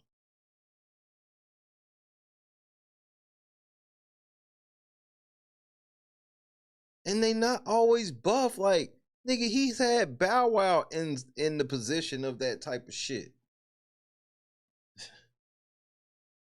My male desirability. And thank you. And how do you know what dudes in gay porn look like? Video, but that's just not the ideal male physique to attract women. I don't even think this is really for a lot of gay men, to be honest. This is really just for spectacle and for Tyler Perry's preference. They're sitting on the beach and this nigga ain't got no shirt on and he's making a big deal because this nigga's buff.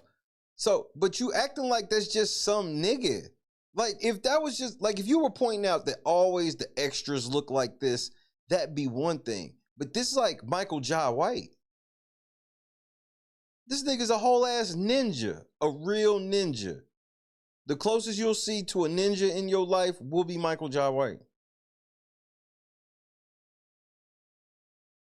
And recognized as such. And so you just acting like this is just some regular nigga and Tyler Perry just always got these, like even the light-skinned niggas was like, yeah, he do get the light skin, but he go and get light-skinned niggas that the bitches actually do be wanting. They want Shamar Moore. They want Rick Fox. What you talking about? References. Tyler Perry, who, by the way, took a lot of his male models from his play days and would make calendars to take around to his traveling theaters and sell as a part of his merchandise. I remember seeing these calendars and they were very, very much semi-pornographic. I never heard of this in my life. Has anybody ever heard of this Tyler Perry calendar that was supposedly actors from the play half naked in the calendar? I've never heard of this. I never even heard a whisper of such a thing. I never heard of this. There's no evidence that they exist right now, but I know I saw them because I was here in Atlanta. No evidence that it exists, but I can tell you he's gay because I promise you, on my mama, on my mama, on my mama. I've never even heard of like even a whisper of a rumor of this ever in my life. If you happen to have a mama or auntie that got one of them calendars like sitting in a box somewhere, please take a picture of it and tag me on Twitter. I need to make sure that other people know that this exists. So it doesn't. Are you married, bro? You married and you consume a lot of gay shit, bro. At least as it pertains to the men, what we're really dealing with the colorism in Tyler Perry's movies is him putting his preferences out there. And to me,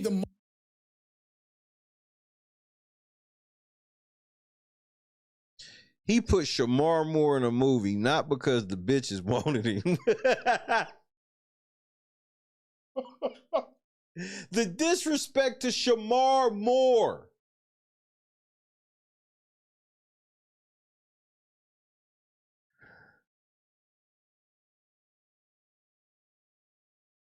Some of y'all young niggas be forgetting some of the heydays that some of these niggas had, like Shamar Moore, Boris Cujo, like Tyson Beckford, like the heyday some of these pretty niggas had. Like, I don't think y'all understand. most clear proof of this, that the fact that these light-skinned men are for Tyler Perry and not the core audience of black women that he caters to, is recognizing that, no shade, black women have for the longest time preferred darker skinned black men. This is a whole L.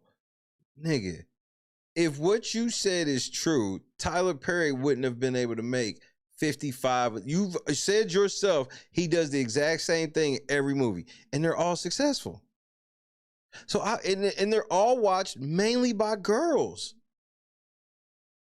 There's not enough gay population to make fucking Tyler Perry a billionaire. What the fuck's wrong with you? And straight men ain't watching that shit. The only time straight men is watching that shit is when they gotta watch it with their girl. They girl want to go see this shit or some shit like that. That's it.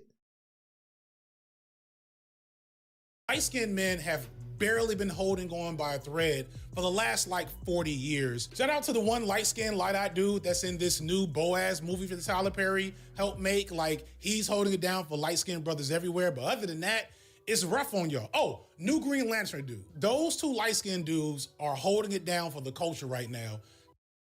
You the real colorist, bro. The actual colorist is you. I just want to point that out. Shout out to them, but they're working against the tide of dark-skinned black men that have always been the ideal towards black women. So if you're saying to yourself, these images are for black women, Tyler Perry should know that that's not what they're really looking for in that regard. Yep, you look like you know. Exactly, GB. And what fucking study are you citing any of this shit from? And Perry wouldn't be the only creator to do this. Tim Burton always puts his type of woman in his videos. Hideo Kojima, who made the Metal Gear Solid games, did the same thing. Of all the things I'm going to take issue with Tyler Perry about, him letting his Gooner brain take over his casting decisions early in his career. The only reason he casted Michael Jai White is because he wanted to goon. I can't believe I gotta have Tyler Perry back at all. Like, that's just absurd, bro. You just saying shit. It's one of the least harmful things in his films, to be honest. But don't worry, we're just cracking at the surface. How can you do this to me? Get out. I'm going to marry this white hussy because you are too virtuous and strong and might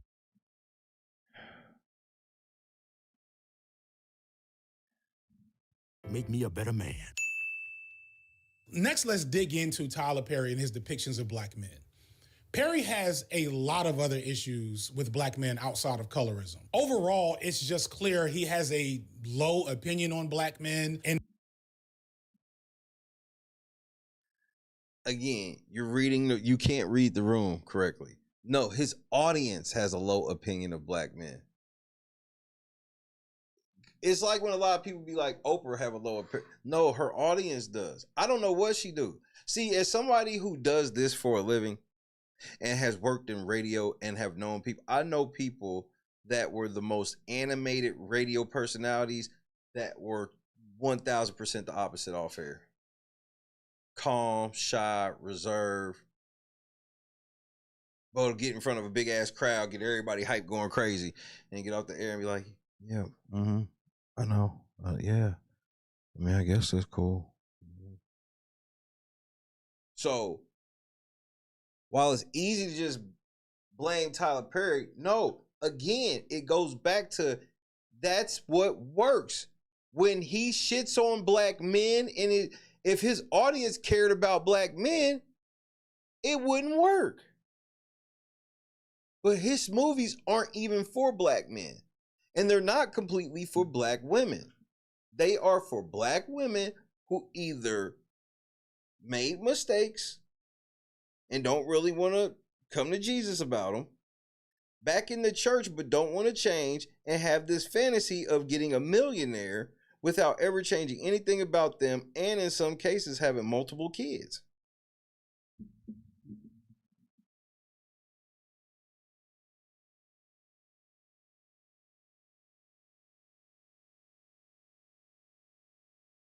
So while it's easy to say he does this for personal shit, you started your whole premise off saying that Tyler Perry has continuously made bullshit movies because he's about the dollar.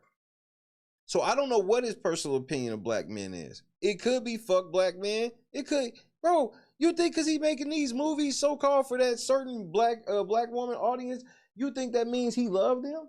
Bro, he don't care for them. He lies so much to them. Like, we just saw how they were showing some chick that was an alcoholic on some crackhead, terrible mama shit. She got her life together, and now with her 2 kids, and she married a millionaire. What the fuck? And now everybody got all this respect for her because she pulled it together to marry a millionaire. It's a very niche audience. Is not overly interested in showing black men in a meaningful sense the same way he does black women. Now, I'm not really complaining about this. I actually think it's dodging a bullet to have Tyler Perry really engage with masculinity in his films. It's probably better for everyone involved. It's something to notice in a movie like... See? Simptastic. I really don't give a shit they shitting on. I mean, yeah, he shits on black men, but I don't really give a fuck. Right. Simp ass nigga. The 6888, where this historical story of these black women military figures that like the main female character is somehow spurned into wanting to join the army because of this white dream boy that she had a crush on from high school. In the army, in real life and in the movie, she meets a black man that she eventually marries. And this black man she stays married to for the next 50 or 60 years. But the movie acts like this nigga is like a second thought, like it's who she settled for, despite the fact that this is who she spent her entire life with, and this one white dude that she has. Bro, y'all act like there. Did y'all not know that there's a whole YouTube audience out here where there's black girls that talk about how to get white men and how they don't date black men and they only date white men? Like, they're like, I don't think he knows that. That's why it's like, I know the shit kind of seems cringy and it's like, damn. But there is an audience of people like this, bro. There's an audience of people that, yeah, diss that nigga for the white man.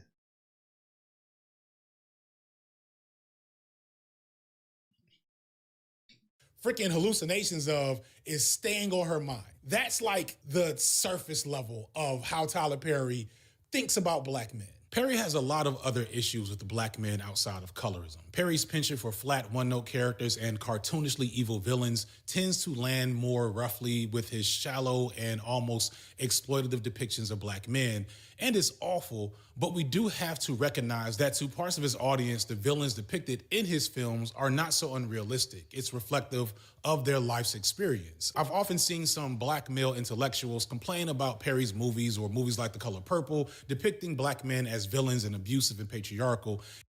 But that's what his audience likes. His audience likes to look at us as villains. And we should be critical. The movie's called I Can Do Bad All by Myself. Of those depictions and their prevalence in our media, but not to the extent that we act like this isn't the experiences of some black women and thus relevant to these stories that they tell. And as I said before, Perry has been more unflinching in his engagement with these issues of abuse and sexual assault and child molestation and addiction, etc., in a way that resonates with his audience and shouldn't be disregarded. We can't act like those images aren't still needed when we also have chunks of black folks proclaiming the innocence of R. Kelly, Bill Cosby, Tory Lanez, and probably eventually Tyler Perry. Probably eventually Tyler Perry. And this is somebody black claiming they pro-black out here throwing black dirt on somebody black name like this. One of the most successful black people. That's why I just be laughing at this shit where I'm like, no, they just want you to play by their rules. That's it. It's not about black people at all. It's about him trying to have his level of control over black people. Because the real problems with Tyler Perry, he's not even close to mentioning. Further, Perry has also been a pioneer in showing how patriarchy is often perpetuated and made possible by black women. He doesn't get enough credit for showing how many black women align with abusive patriarchal practices within black communities and protect abusers and silence their victims. But all that said, the underlying messages and tropes around black men in his movies goes well beyond telling some people's stories and into exploitation and anti-blackness. Because as we see depictions of abuse and trauma in Perry's films, Daniel Barry, what's happening, cuz? Happy Wednesday. They're mostly used as plot devices and not really effectively engaged with. The viewer is low-key just left to see that some black men are just naturally abusive and predatory. And that's really bad. Abuse in real life is a cycle. It's a product of structural barriers, economic factors, mental Yeah, and how many Michael Ealy appearances? health, etc. The way that we fix abuse should focus on addressing those problems. But in many of Tyler Perry's films, especially in his early work, abusers are evil for basically no discernible reason. They're seldom given a backstory of any kind. They're just kind of monstrous, evil men because that's how some men are, or that's how some black men are. And right. Again, you know why he does that for his audience? It's simple. If a girl, that's why if a girl in his movie, if she's mean, a bitch, and all this shit, they give her a level of backstory. Why? So they can explain her trauma. It's not that she's really a bitch or a mean person. She has trauma. The men can't have no excuse. There's no excuse for the men to act like that. They just like that. That's how men are. That's the gist of a lot of his fucking movies. That's how men are. It takes the most egregious, stereotypical tropes of men, black men, and he exaggerates them in movies for that audience. the fact that they're also darker skinned makes things even worse, but again, we've already touched on that. Excuse me, may I rake your leaves? At first, she acts like she didn't like the light-skinned gardener, but eventually she gets to know him and sees a sensitive side. Now, I know that to you, I'm just a poor, light-skinned gardener who can't even afford a shirt. But I love me some Jesus, and I love me some you. Oh, Lord, thank you, Jesus. I never thought I'd ever be with a man so loving and light-skinned. In those few moments where villainous women exist, they still at least get some type of backstory. Because they have to justify this type of bullshit. When we see the man act like this, he's just bad. He gotta lose. Before this movie's over, he gotta lose everything. He can't have shit. The woman We can't have her lose everything. We just had to explain that, oh, she's a bitch because of X, Y, Z. Some type of explanation for how they came to be cruel and abusive, often presented as a response to abuse they experienced from a man. But the black men in his movies get no explanation of that sort. No dramatic monologue, no backstory. Perry seems disinterested in engaging with how and why patriarchy actually works and manifests in the black community. And there's a reason for that, but again, we'll get to that later. And I can't not consider this a reflection of Tyler Perry's own experiences with abuse and trauma, especially when we look at the most overlooked but worst example of his depictions of black men, Tyler Perry himself playing Uncle Joe. For all the criticism Tyler Perry rightfully gets for pretty much everything, but especially the character Madea, it is a bit telling that the greater media critic community has not said much. But see, Sigma, it's deeper than Pookie and Ray Ray. Because even Tyler Perry do it where it's like, nah, even if he's rich, successful, the type of man you thought you want, you can't trust him because he evil too. He'll beat you, he'll do this, and he'll turn into this. So it be deeper than just blanket Pookie and Ray Rays. It's all men. About the character Joe. Because in all the like there is no genre, even for what niggas try to say with like the manosphere or whatever. That fringe shit of Andrew Tate and them, that is fringe. That is not the main thing of like what keeps the manosphere going. That shit fringe as fuck. The whatever podcast, like those things are like taking that entertainment value. The real manosphere content where they really breaking down shit, that shit hits different. And y'all explanation of it is why it keeps getting stronger. Is that Madea is an awful character that plays on black women stereotypes. So is Joe for black men, if not low-key worse, because at least Madea, while being bad, still has elements of quality and virtue to her character. She takes care of people. She's the matriarch of her domain. She gives the tough love speeches at the end of the movies, and it shows these wayward souls how to figure things out in their lives. So it's understood that while Madea has a lot of problems in universe, she is good. But Joe is just irredeemably awful. He's just an awful, ugly, horrible human being who's just there and serves only as comic relief negativity. Right. Because men ain't shit. Joe can't be shit either. And mischief.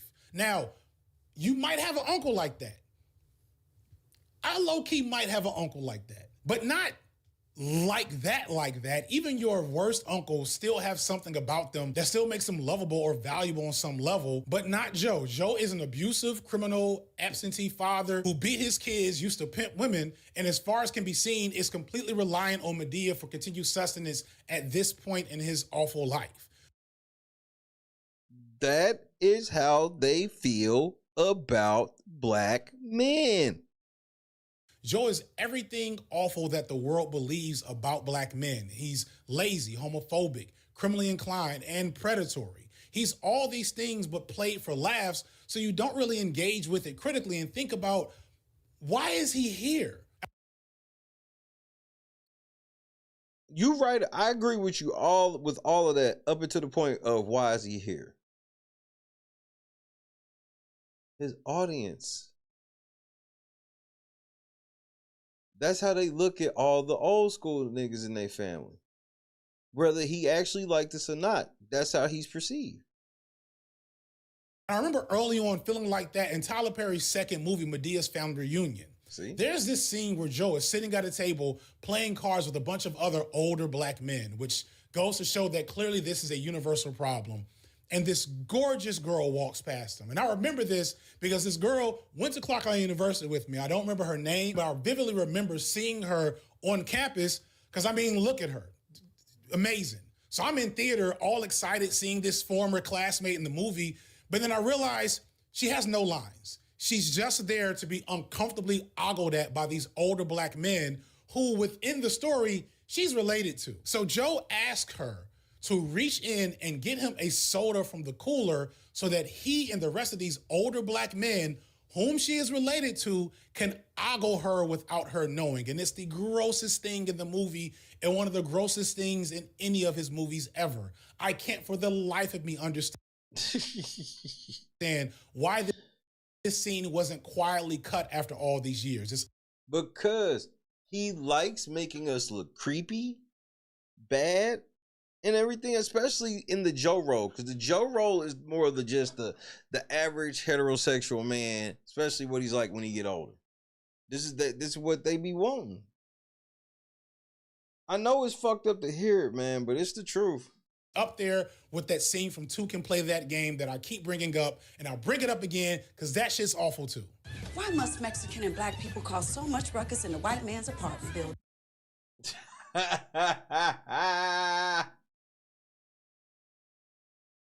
Bitch, are you for real? So Tyler has all these movies where abuse, including familial sexual assault, is at the core for his characters, and we're supposed to be serious about that topic at times. And he's collected this audience of predominantly black women who relate to this experience and are watching him because they want to see this issue be addressed seriously in media. But here he is taking that same predatory abusive dynamic and putting it on display for laughs. This scene, again, is at a family reunion. So this is their great niece or grand niece or whatever. This is someone's daughter, probably. Nigga, did you say grand niece?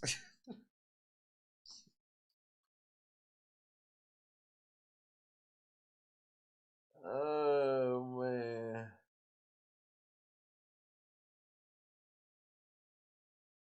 Your assessments of this shit is weird. At the reunion in the moment, and they're just staring at her ass. And it's supposed to be funny. And I remember in the movie theater, nobody was laughing because it was just weird. And because Madea movies exist in their own pocket universe, if you care enough to care about the continuity, you realize that Joe is always around little girls in these movies, and this is not the only time he's done low-key creepy shit in the films.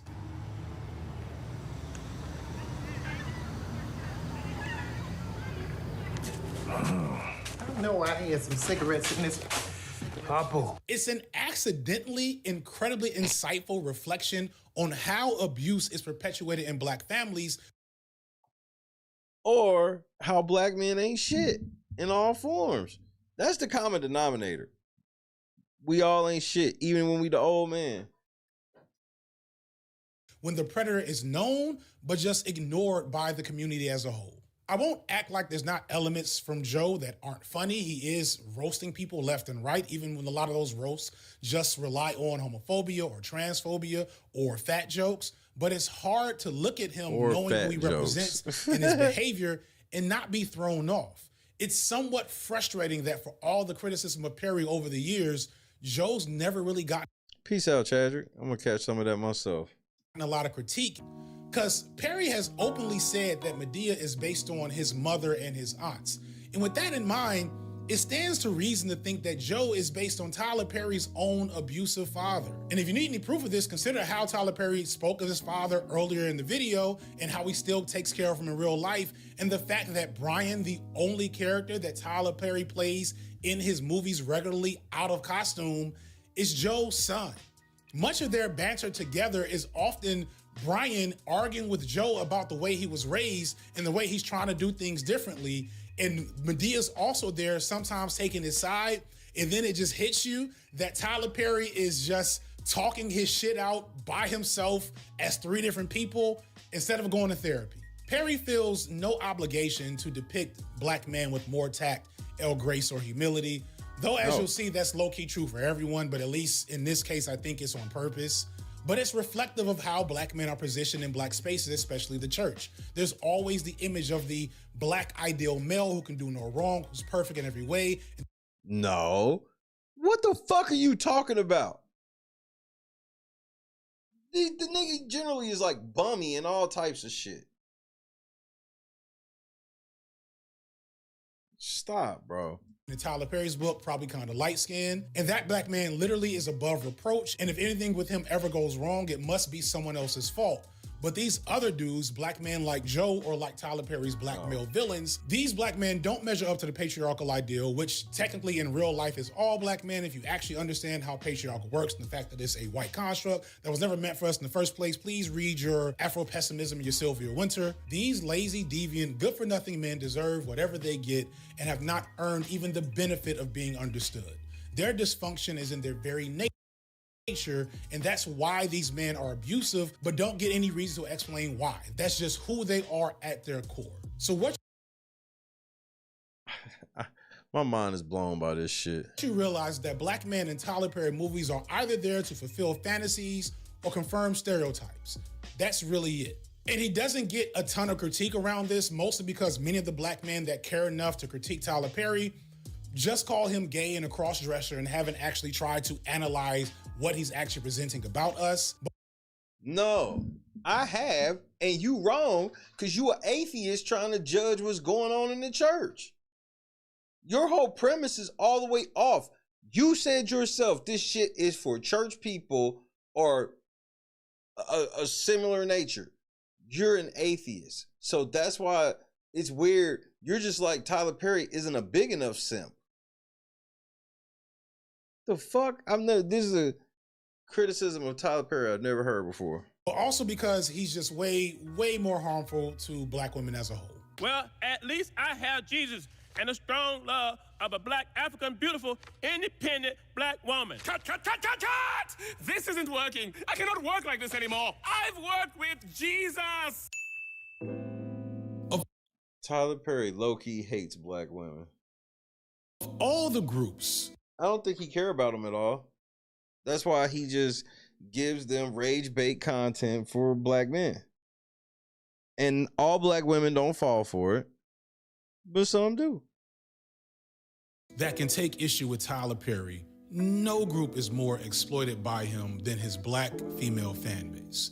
It's really insidious, manipulative, and morally bankrupt as a grift that he set up for himself, where he's created this reputation as a champion for black women, one of a few men willing to represent black women's needs and interests at his level.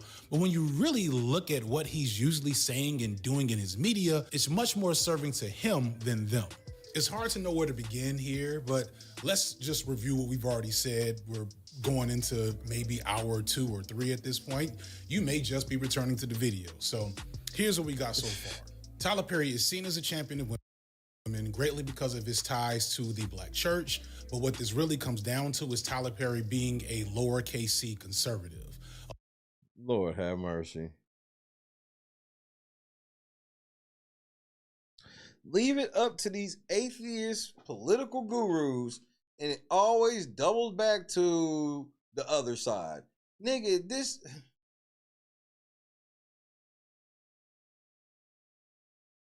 A lot of people, when they hear me or others call certain black folks conservative, but they're also Democrats, they get confused.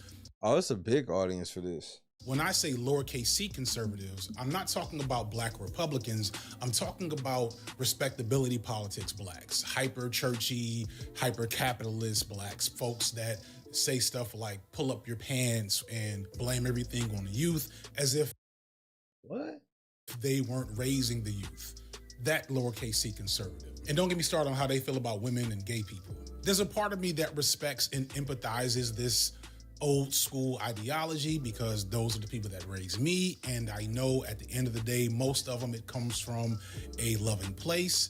But a bigger part of me sees what all this manifests as and sees the harm that it usually does, often to vulnerable black people who don't easily fit into those old school frameworks. And many of these people are often black. Like literally, KS. Women. In the grand scheme of things, Tyler Perry's manipulative media, taking advantage of his devout church following, is probably not as overtly harmful as other media institutions. Hip hop is not and has rarely been. And the reason why it's not harmful to them is he gives them what they want.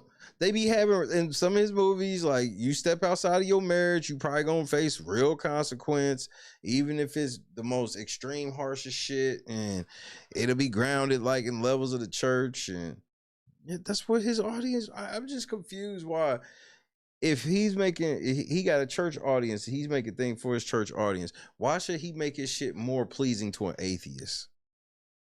Very kind to black women in this depiction of them. So much mainstream white ran media for generations has not been kind to black women. And social media today is a cottage industry of manufacturing harm and outrage against black women. We now have literal, non-real AI black women acting ghetto and ridiculous just for people's entertainment, which then gets transmuted onto real life black women who have nothing to do with that nonsense. So I don't want to be hyperbolic when I criticize Tyler Perry here to make it seem like his harm is so uniquely awful compared to the harm that black women encounter in so many other ways. But what makes Perry unique in one regard, and probably worse, is the way that he gets away with it. Because of his church aesthetics, he gets a pass, and that is very much worth addressing. I think the first place to start is to examine how Tyler brands his media as pro-black women, because Tyler has went on record as saying that he sees his work as a healing ministry. In a New York Times article, A healing ministry. AKA, the black man always wrong, he always got to lose everything, and no matter what mistakes the chick got, she wins. She goes back to church and she gets all the rewards from God without having to pay any of the price of repent of anything else. Way back in 2007, after his first few film successes, Tyler said, "I have this unbelievable pull to have people see these movies and be healed," he said. "So many people are in need of healing." And he's right. It's just concerning about how he approaches this concept of healing and whether that's actually what he's trying to do versus recognizing how vulnerable this population is and how much they desire healing and giving them something that he knows they'll buy, regardless of whether or not it accomplishes that goal. I came across this statement from one of many papers examining Tyler Perry's toxic relationship with black women. This one titled, "Take Your Place, Rhetorical Healing in Black Womanhood" by Dr. Tamika L. Carey of University of Virginia. And I like this one because it provides a pretty solid summation of all the things that I also think are wrong with how Tyler Perry engages with black women. At best, what he does is misguided. At worst, it's manipulative and cynical. Carey writes in her intro, "Yet as numerous black Christian women continually support his films and as Perry defends his representations of black womanhood with the claim that, quote, as long as people walk away from my shows feeling better, whichever way I lure them to hear that message, so be it. Key questions remain. What, for example, are the themes, images, and arguments Perry uses to appeal to black women viewers?" Great question. Further, how can we make sense of Perry's insistence that his message, one we can assume is influenced by his goal of healing, justifies his characterization of certain black female characters as incomplete without a man?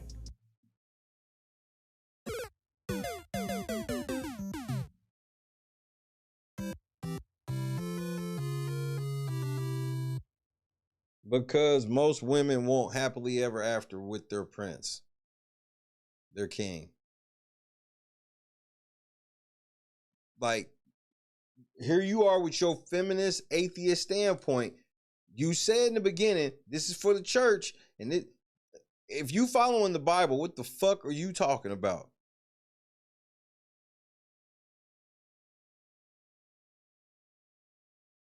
This whole thing of, I don't need a man. What do you mean her story's complete once she gets her man? That's okay, bro. Y'all be feminism in way too hard.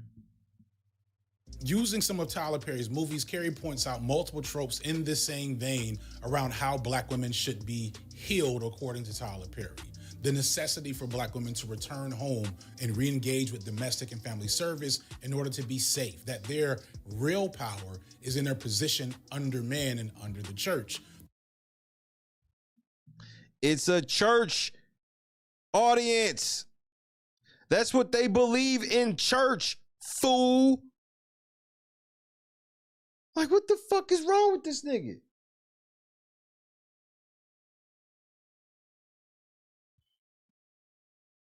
How long I've been on? I'm gonna stop here. I ain't gonna get it all in one go anyway. This nigga's a weirdo.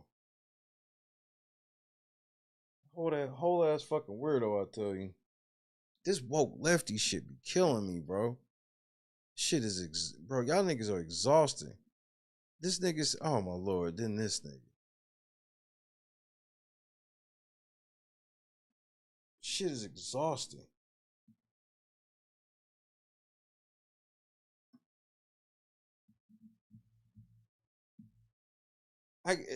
Now they trying to say Tyler Perry's a misogynist because the movies end with the girl riding off in the sunset with her prince.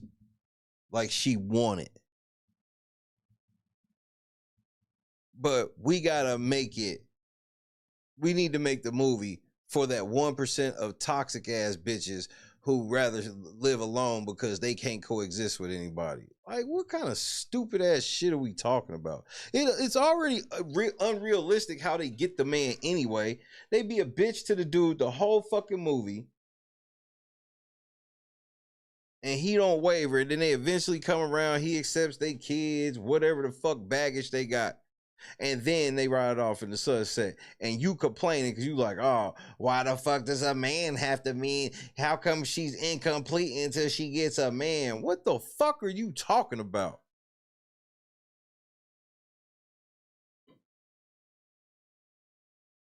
That's just that single bitch shit where they be trying to keep other bitches single. Oh, so you thought you won because you got married? Yes, bitch, I did.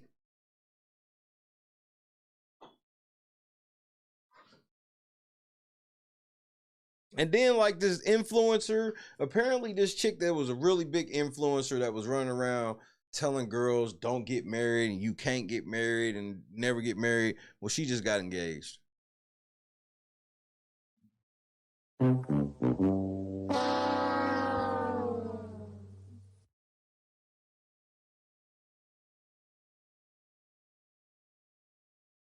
Juice, that shit crazy. And we only getting started. I'll probably knock out a couple more hours tonight. Break it up a little bit. Tyler Perry has been accused of sex trafficking now. Not surprising.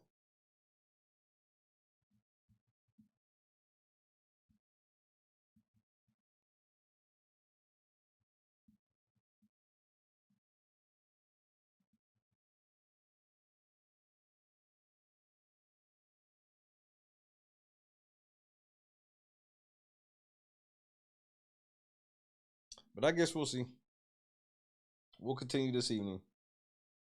But for now, say peace to your boy.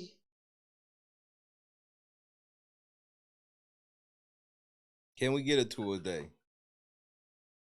We'll see. We'll see. We'll see. We'll see.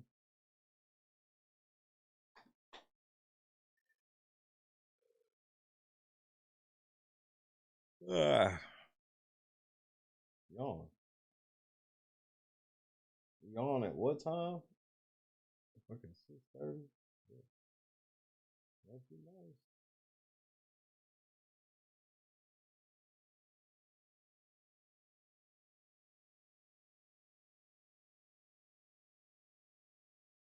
Charles, Kendra, Tommy, Stop the cap. Boston, GB, Big, Juice, KS, Dub, Chadrick, Miss George, Sigma, rule number 5. It's great to see everyone.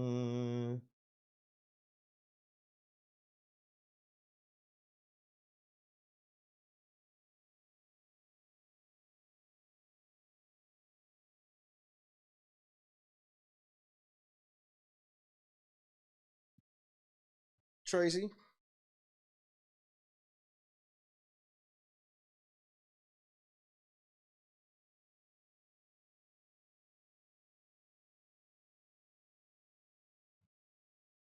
Wow, what does it say? Peaches? GB, we out this bitch. God is great, y'all. God is great.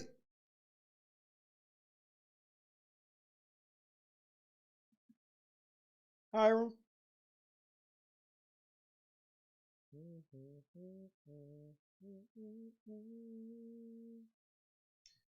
Hey, Tootie, take me home, please.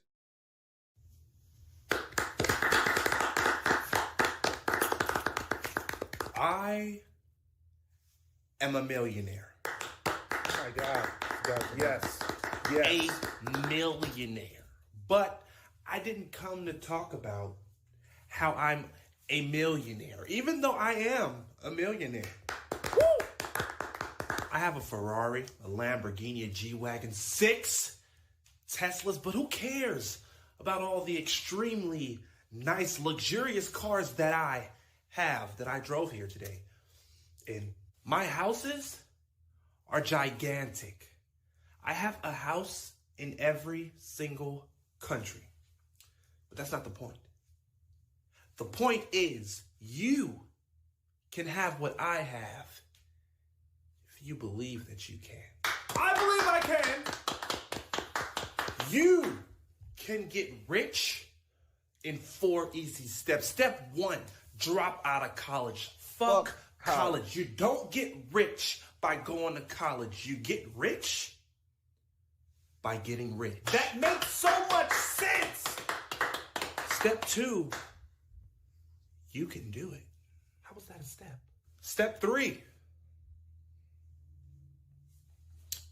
Step 4. He didn't even say anything. Buy my program, Eat, Sleep, Rich, for $7,000.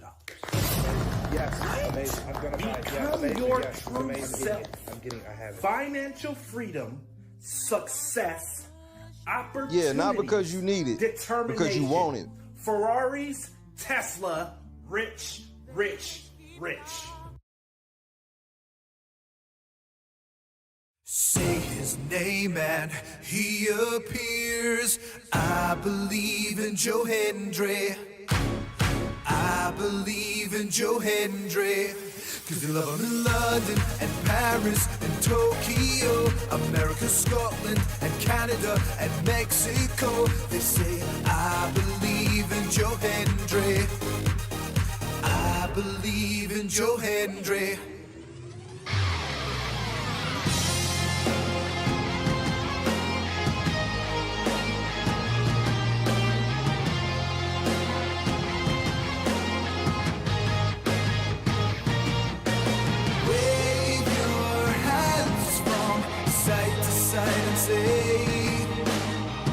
I believe in Joe Hendry.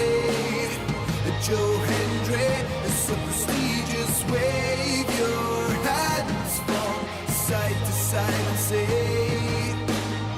oh, I believe in Joe Hendry. In Joe Hendry and the prestigious one. God is great.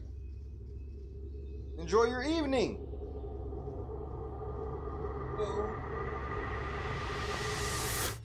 Yo, what's going on, boys? How are you? Yo, dab me up. Hey, all right, damn. What part of the city are you from? Yo, What's up? there, brother. Hey, Yeah. What's up? Yeah. You guys ready for this? Take this. Oh, all right, sick. Why don't you guys come inside? Don't ski. These are the guys. I'm Octavius Gray. And I'm Steve. Steve LeVois. It's okay, I have vape in here, right?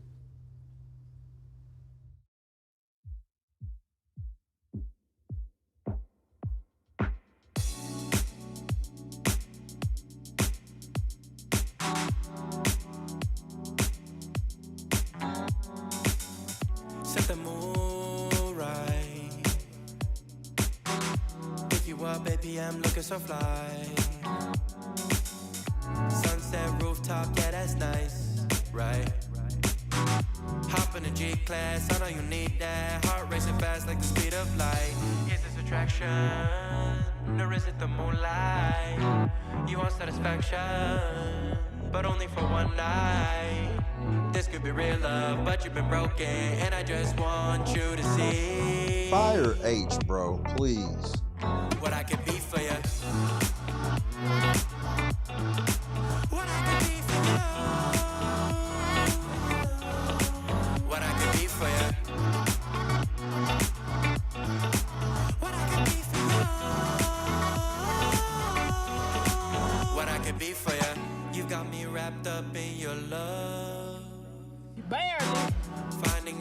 just like a treasure, making my heart feel this way, yeah, yeah. And I'll treat you so damn special. What you did, who you were with, I don't care about those days. When I'm with you, I won't complain. Share your success and heartbreaks. Yeah, you know I stay by your side. Never leave you dissatisfied. But I need you to let me know. Is this attraction? Or is it the moonlight? You want satisfaction, but only for one night. This could be real love, but you've been broken, and I just want you to see what I can be for you. What I can be for you. What I can be for you. What I can be for you. What I can be for you. Baby girl, it's just one night. Yeah, baby girl, it's just one night. Ow. Peace out, Sigma. Yeah, baby girl, it's just one night. Yeah, girl, it's just one night. Yeah, baby girl, it's just one night. Ow. Yeah, it's just one night. Yeah, baby girl, it's just one night.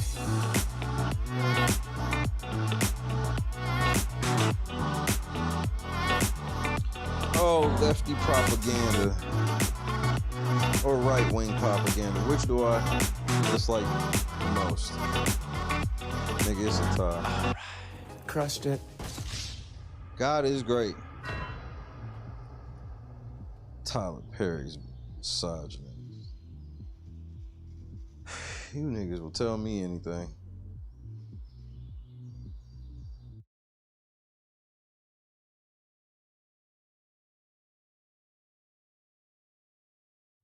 Factor this in. I got 15 in the first. That was easy. Wasn't doing nothing. It was easy. I was just. What 81 you talking about? Kobe's 81. Boy, it's out the mud. We got Rashad McCown. Kobe's 81. Kobe's 81. We appreciate Kobe's y'all for tuning 81. in. Out the mud. Zach Randolph, Rashad McCown, Cemetery Lane. We did it. Out the mud.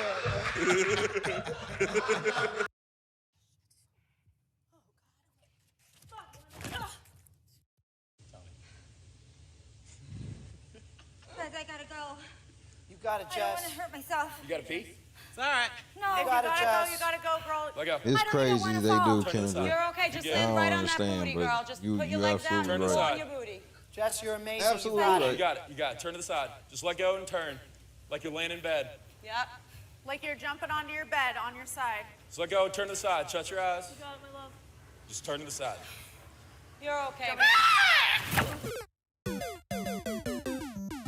Careful. I've never even heard of him. I'm petty.